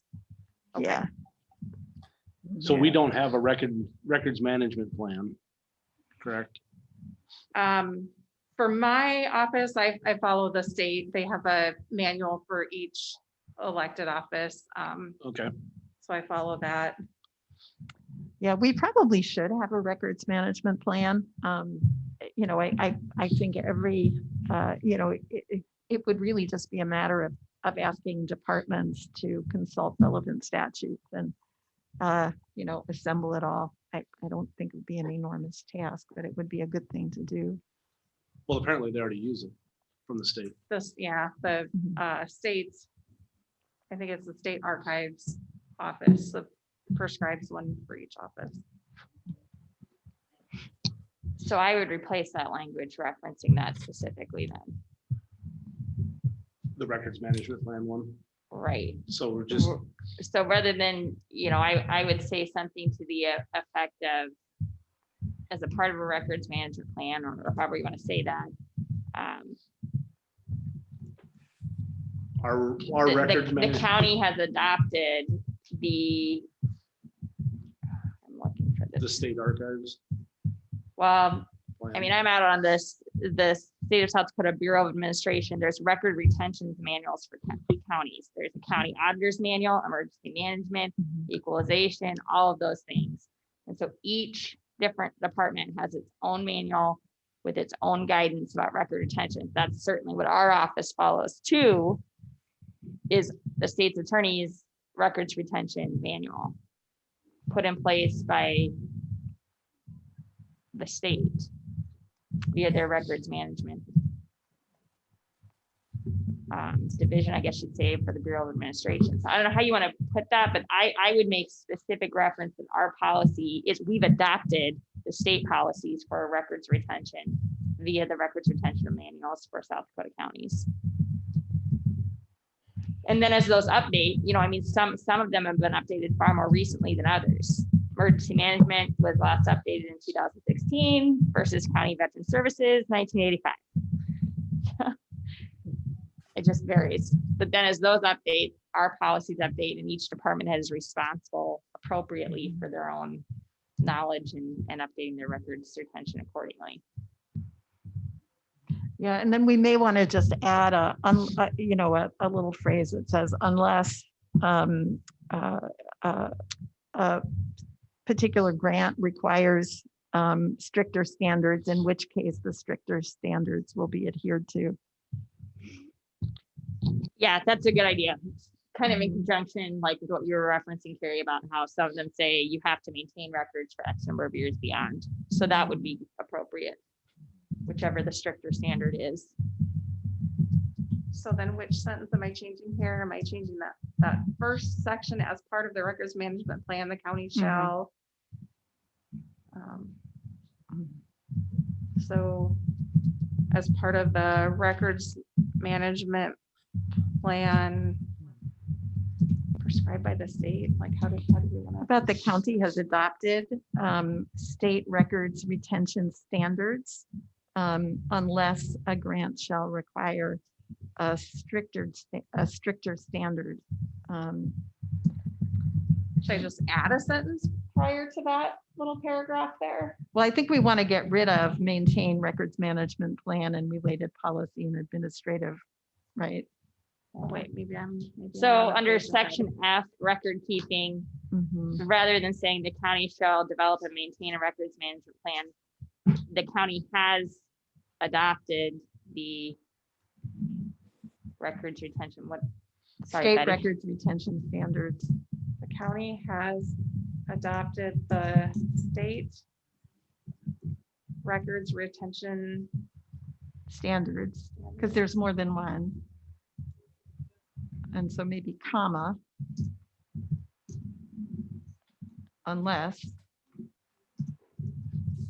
That you're using retention, and this is broader than retention. Records management standards instead of retention. Correct. County has adopted the state records management standards unless. I'd put the records management, retention policy for, and the rest of that as existing sentence. And then at the end, unless stricter requirements are required by grant.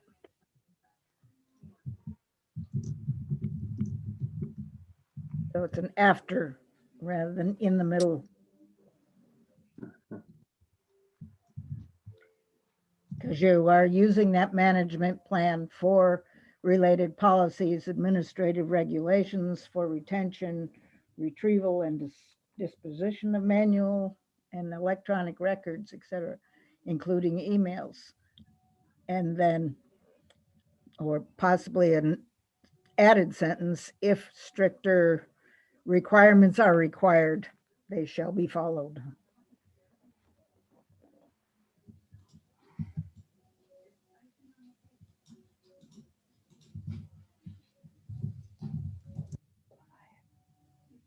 Or could we say,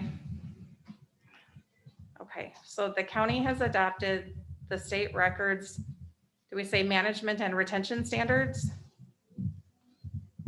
sure.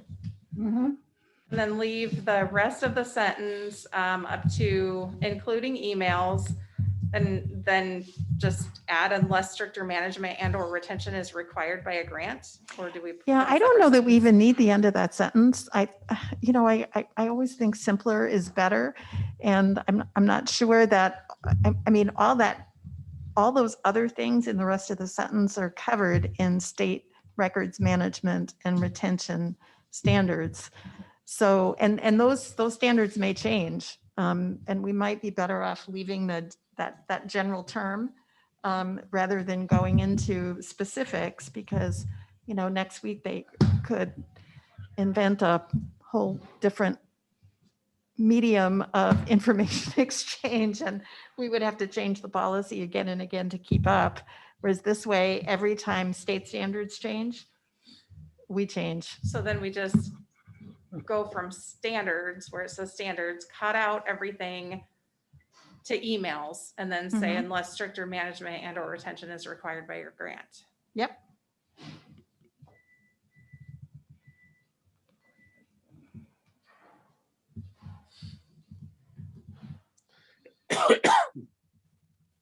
Right, it gets too wordy. Yeah. It's not Yes, simple anymore. Yeah, I mean, the Sounds problem. like a lawyer. I mean, Yeah. Well, the problem with policies, right, is that if they get too complicated, people can't follow them. exactly. But if they're not complicated enough, then you've got to go back to the total state. That's where I'm having problems with eliminating that, is this is supposed to be a guidance to our departments and ourselves, et cetera. And if I you think, put it down, it means you have to go back to the whole state management plan to find out what your requirements are. yeah, I think though that every department's already doing that. In other words, these are not standards that are unfamiliar. I mean, Carrie knows the auditor standards inside out and probably refers to them every day. And I think that's true for every department.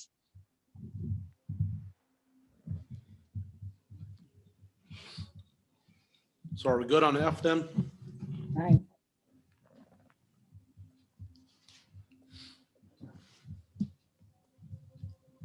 So that next page it's still part of F. We have those two sections there that we have comments on. Are we leaving those as they are? Well, yeah, because the one comment that they're following the state's record retention for Okay. specific offices, you just included that. But it says we shall develop and maintain a records retention schedule, but we're not really developing it. I mean, the state's already developed it for us in the middle of page 4 there. Right. Should we just change it to shall maintain? You know, I Or- think we've made it really simple. I mean, I think we can get rid of a lot of this verbiage. I mean, and I will say, I mean, like that next sentence, the records management plan shall include identification of staff authorized to access records, appropriate training and preservation measures to protect the integrity of records and data. I mean, I don't specifically have a plan for my office that says this person is allowed, access to these records. This person is not. I don't know if we need that.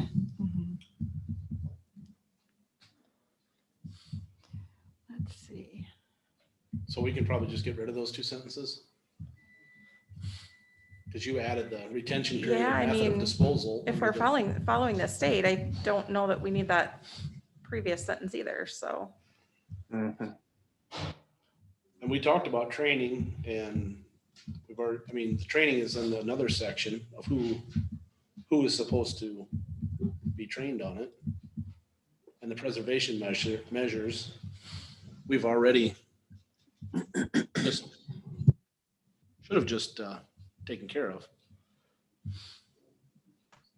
Yeah. My hope is that when you talk about the state standards for records management, that's going to encompass some things too. I think that there's a component of confidentiality and all of those things that are contemplated by addressing this. And I just think of, within my own office, it's kind of more of a hands-on training when you have somebody new come in of, hey, juvenile records are closed to the public. Don't leave that stuff lying around. And it's more of a disciplinary component if someone violates that. So there should be some state adherence to what's open to the public, what is not. And I think by the earlier phrasing, that should hopefully cover it.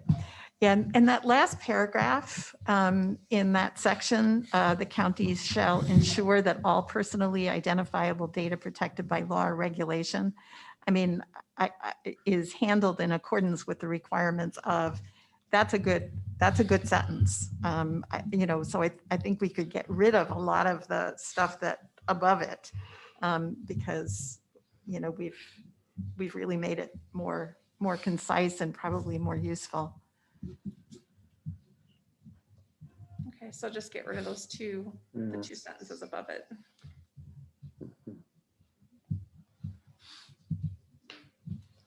It's almost redundant. It kind of is, yeah.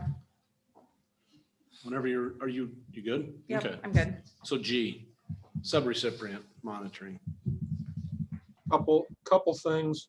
On number 2, aside from there not being a space in between local and laws. Oh, yeah. But same thing with the county's retention schedule, record retention in number 3, just to make it consistent with the previous.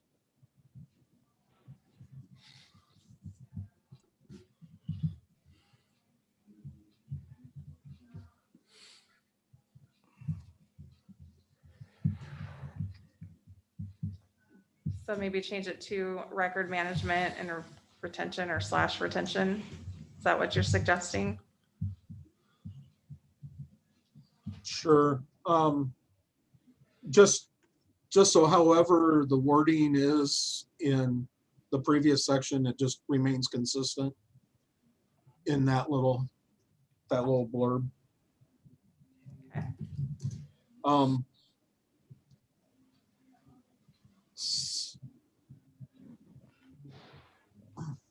Yeah. Because the only time that we've really done this that I can think of is that whole down at Walker's in the Mouth and all of that, that never came to fruition. But, I think some of that might be, we're laying a lot of the county policy onto them to maintain too. So in that situation.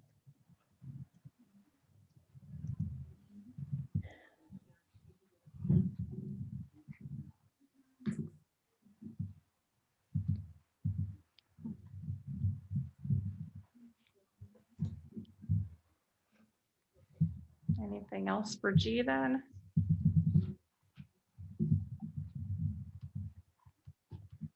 Nope.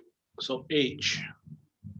So H, we could just get rid of federally. So employees and contractors involved in grant-funded programs and subrecipients shall be aware that any failure to comply with and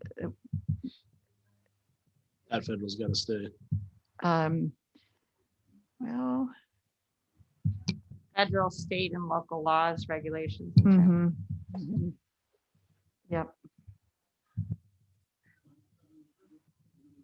And then later on, or terms and conditions of a grant award.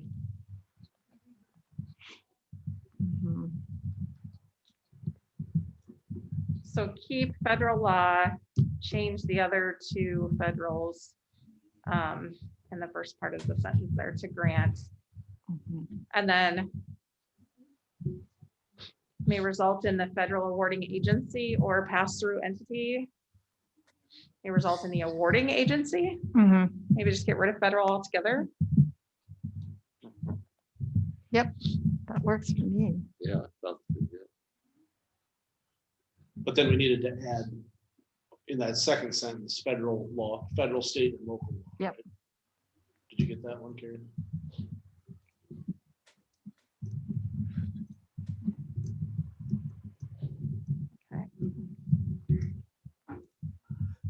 So federal, state, and local laws, regulations, or terms and conditions. Yep.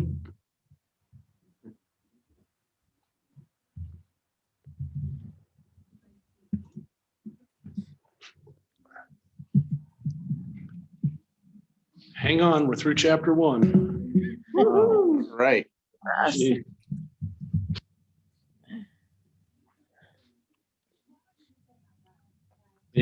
No questions on chapter 1, we're good.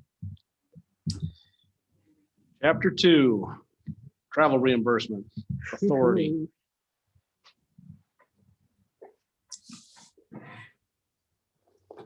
I would just take the federal programs off the header and just call it travel reimbursement. Again, remove all the federal stuff because it should apply to everything. Yeah. Isn't the federal and the state different? They can be. They don't always So- agree. For Grant- travel grant reimbursement, they programs, are. maybe, or just travel reimbursement. Yeah, but again, that's going to come up on the grant and not so much the policy of it. What is allowed at what rate's going to be spelled out in that grant. Yeah, I think federal grants, they usually require the federal, but not all, I mean, don't they sometimes say, yeah, you probably want to write it broadly, assuming that federal and state and private, grants don't always agree. But aren't we only allowed to provide the state rates? Unless it's stated in the grant.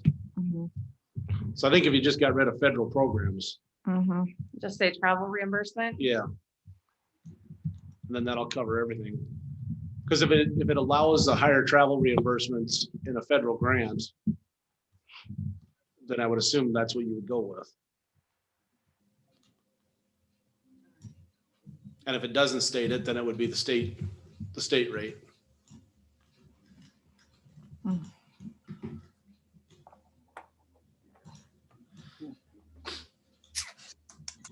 And then just take federal down there where it says grant recipients. Yep.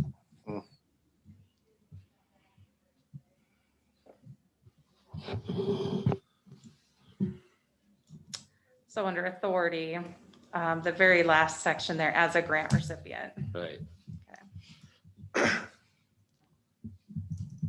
Same way under B down there where it says federal again at the last paragraph or last sentence.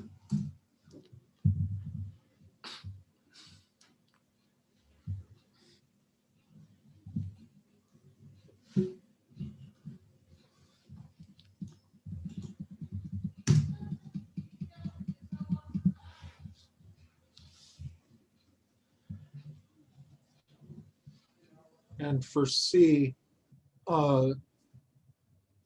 Carrie, is there any other reason you would see a different finance officer other than your office?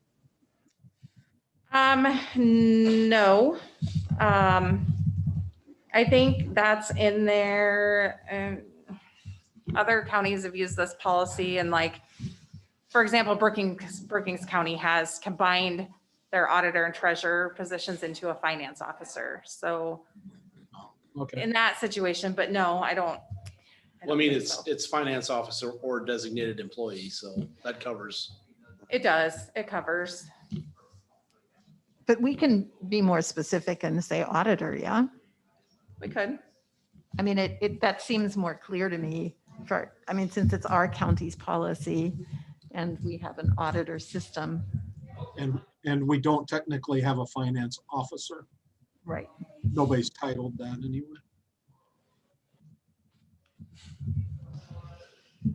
Well, yeah, you take that Yeah, out. so just change it to auditor or designated Right. employee. Yep.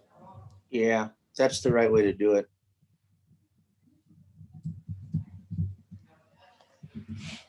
So that kind of clears up, Phyllis, your question too on C there. You had it earlier on, do we have to follow the county's travel reimbursement?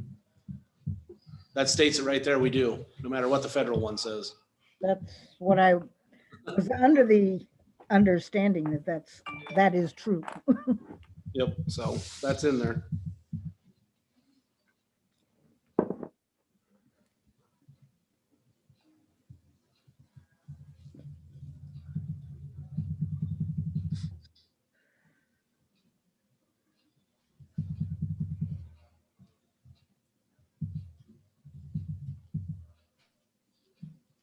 Are we on to D yet? I think so. Okay. Because we do not reimburse for actual cost basis for meals. That's true. We do. per diem.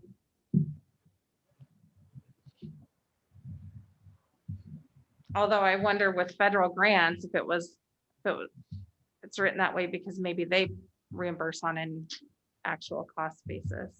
But we have to follow the county's. The county Yeah. policy. The county policy as established. in states. So on a per diem basis for meals. And then maybe an actual cost basis for lodging and other allowable expenses. If you go down to the next paragraph there, it talks about actual cost for meals, lodging, and other allowables then shall be reimbursed only to the extent that they are considerable and reasonable and do not exceed the per diem limits. Yeah, if we use actual costs, it's going to contradict. C. Right, yeah. But the next paragraph talks about only the per diem limits. Right. Yeah. Well, it's kind of, I don't know if you need both paragraphs.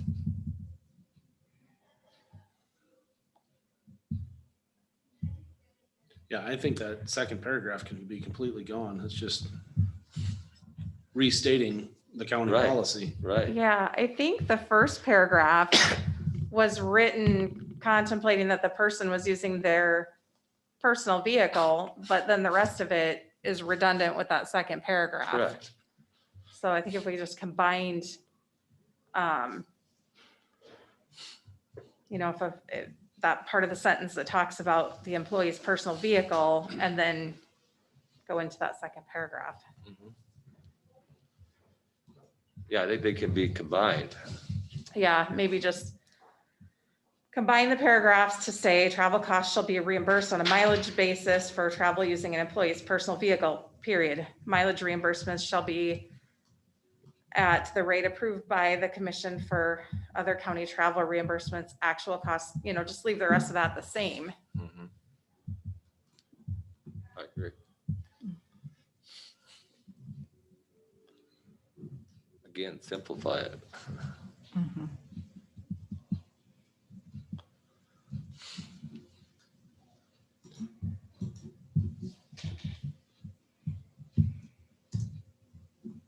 Okay.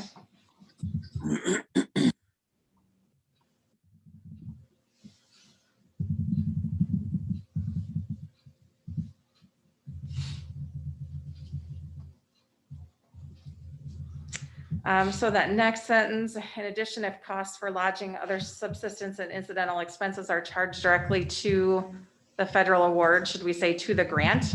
Documentation must be maintained? Yep. Yep. Same way with question 1. Or 1 there at the end says federal award. To the grant award. Yep.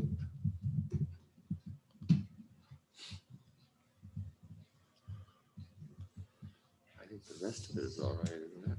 That gets us to section 3, guys. That looks like a good stopping point. Ooh. Yeah. So mark Okay. that on my Got a whole copy section. here. Is this short one? Right. Don't ruin it. Okay, so we're gonna push the vouchers off till next Tuesday. I think so. Okay, everybody get to see the various department monthly reports.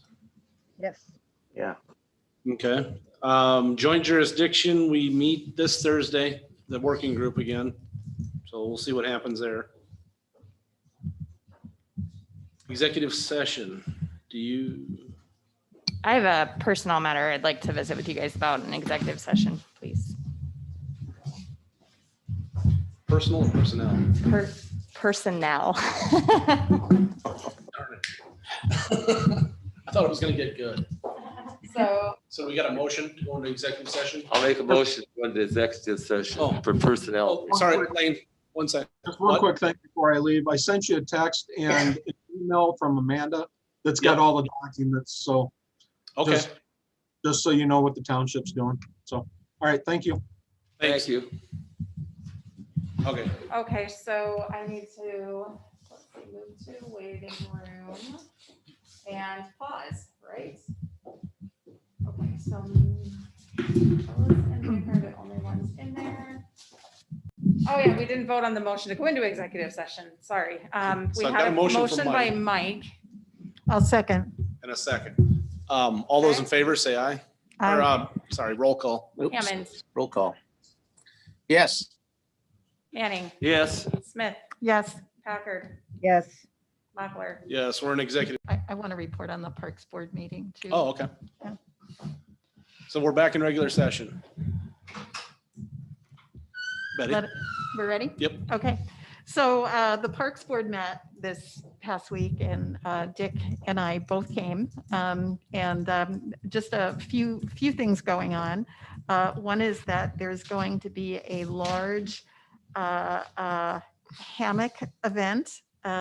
They are going for the Guinness Book of World Records for the largest number of people relaxing in hammocks at the same time and place. And they want to do this at Clay County Park and make it an annual event, which I thought was really a charming idea. Yeah. They've got rodeos, 18 rodeo events scheduled. And let's see, the Kids Don't Float program under the leadership of Dick and Leo is really moving along quickly. And the idea is that there will be life jackets on a stand. And people will be able to put them on their kids before they get in their boats and then return them later, and they'll be, yeah, so that was kind of cool. And on they the did- dock, we At want the- to, right, but- we want to request that any kids out on the dock need to have life preservers on before they go out on the dock. Yep. Excuse me. It's making all of us grandparents nervous, right? All those kids out on the dock. Yeah. So, and then they were talking about putting a bunch up at Myron's Grove so that people can wear them and then take them off when they get to Clay County Park. So Are they taking donations on life jackets? They then, too? are. They are. They would love, yeah, they would love to have donations. And they're also working with the state that has some life jackets. And Leo Powell has some volunteers to put the stand up and all that stuff. So that's going along. The board voted to raise the cost of a camping permit for a month for from 250 to 275 a month. And then there was a discussion about putting in a new bathroom and maybe even extending some campsites, but that was not up to a vote. I don't know, Dick, would you add anything to that? No, I think you did a pretty good synopsis of what we covered. I really appreciate that that you probably kept better notes than I did. Mike Cheney was not there, our recording secretary, so I was doing my best attempt, but I may consult with Betty's notes to update my minutes. So well done. Was anything brought up on an actual contact phone number that somebody can call? Because I mean, they're trying to call the VCDC and they give the number and nobody ever answers that number. Yeah, and Tony was there. Tony Keller he was there, and he did not bring that up. I guess to expand on this reservations bit, the night leave still be at $20 a night, and that we would limit for this year those monthlies at $275 to 10 spots out around the edges where it's not in one of the more desirable camping spots. And we're going to divide the overnight camping between the inner row would be on a reservation basis, which is I think around 15 to 17 spots. And then the rest would be the free for all, first come, first serve. And on the rest, I think there's something like 20 spots like that. So we're trying to evolve to a more, something to be a little more friendly for the folks that reserve from out of town. And I think we didn't discuss it, but I know that they will have a phone for phone-in reservations, and they were talking about taking credit cards too, which will also be helpful. Yeah, who answers that phone, Dick? Who answers the phone number? Al does. Al does. Al answers that phone is my understanding. He's the manager that lives out there, correct? Correct. Yeah. Yeah, because I've heard from people that's a problem too, and I'm meeting with Tony Keller on Thursday to talk about it. So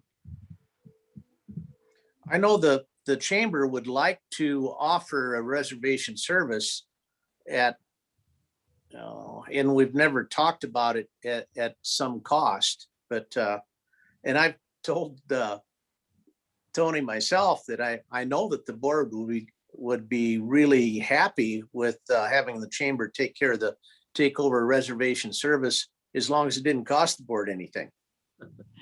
Well, it wouldn't be a problem if Al would just answer the phone. Yeah, yeah. Well, we probably need to have more discussion about that. You know, there's that's one key detail I think that needs to be taken care of a lot better than it has been in the past. I think just having the information out there too of where people can, call for reservations, because we get that a lot too, where, I've searched on the internet and I can't find a phone number, and I know they have a Facebook page, but we have Al's phone number and that's what we give people too. So, Yeah, and most. but it's like it's a very little known, people don't know how to get a hold of them anyway. Do we have it on our website? I don't know that we do. I'll have to check on that. Because I know quite a few people, when they can't find it, they'll go to the commissioners. And Yeah, whoever's listed first gets the phone call. Yeah, I mean, I think that's really where we need to go. And the reason I say that is because, because of my kayaking, I camp every so often, and whatever state I'm in, I just get online and I make my reservations online. It doesn't require anybody to answer the phone. There is usually a phone number, but I think an online reservation system is, It would be really nice if they had a what would work. website so people could actually see photos of the campground and stuff in Yeah. advance too. Yeah, and put it on the county website. Because, my fear too about the county website is that we'll start getting the phone calls and the complaints and the, just all those little things. We We could those certainly already. put a page on there that has their contact information. I think it would be nice for them to have some kind of a website too. Yeah, and it would help people make decisions, right? I mean, about wanting to stay there. I mean, it would actually increase our traffic. And I that's what we think, look for considerably. when we travel somewhere that we're not familiar with for camping. We look at the pictures and stuff ahead of time and search for reviews and things like that before we book. So yeah, I think it would be helpful. And again, there's so many ways to do this that are incredibly inexpensive. And this is a case where Erickson's could probably help us too. But I think it's up to the Parks Board to come to this conclusion. So maybe we need to get it on next month's agenda. Yeah, I think we should ask Tony and Ms. The lady that's president of this hammocks club up at USD, ask them to come and give us an idea what they have to do. Really, there's a lot of confusion about what the organization and the status of the park is. Most folks think that it's a county park. It really is more or less a county park in name only. It's on like the campground, all that good stuff is on state land, and the Parks Board has an agreement with the state game fish and parks folks at this corner to run their, do the mowing and the reservations and that sort of stuff. And frankly, that reservation stuff, that's not working very well.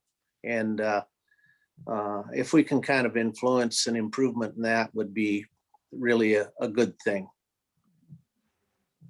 We do get that question a lot too from people that call us looking for the phone number. Well, it's a county park, it's a county campground. Well, not really. Yeah, it's hard to explain that to people. I know most folks in Clay County think it's a county-owned park and county-run park, and really that's not necessarily the case. It's sort of like our ditch board. Nobody really knows how it started and how it ought to be run now, perhaps. Is it possible to get the state to do the reservations through their system? Yes, at a cost. And I don't know what that cost is. It has been discussed in years past. Yeah, and that I think that'd be a good discussion to have. And I'm, I'll talk to Tony and see what his ideas are. And yeah, and I'll see what I can find out about reservation systems. The Southeast District Manager for Game Fish and Parks too, the Parks Manager, we probably should be bringing it up with him again too. And it could be that the VCDC could be a good source for running the reservation system, or do it through the parks system.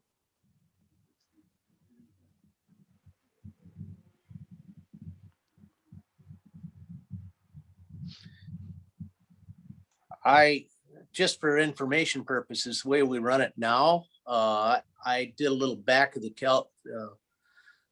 napkin calculation. It looks to me like our reservations income would be under the present system should be around 40,000 a year, which takes care of operating expenses okay, and plus a little bit for expansion and improvements to the campground and other spots.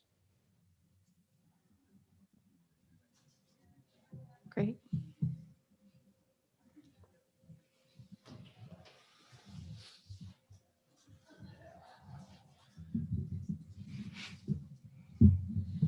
Anything else, Betty? Or you, okay.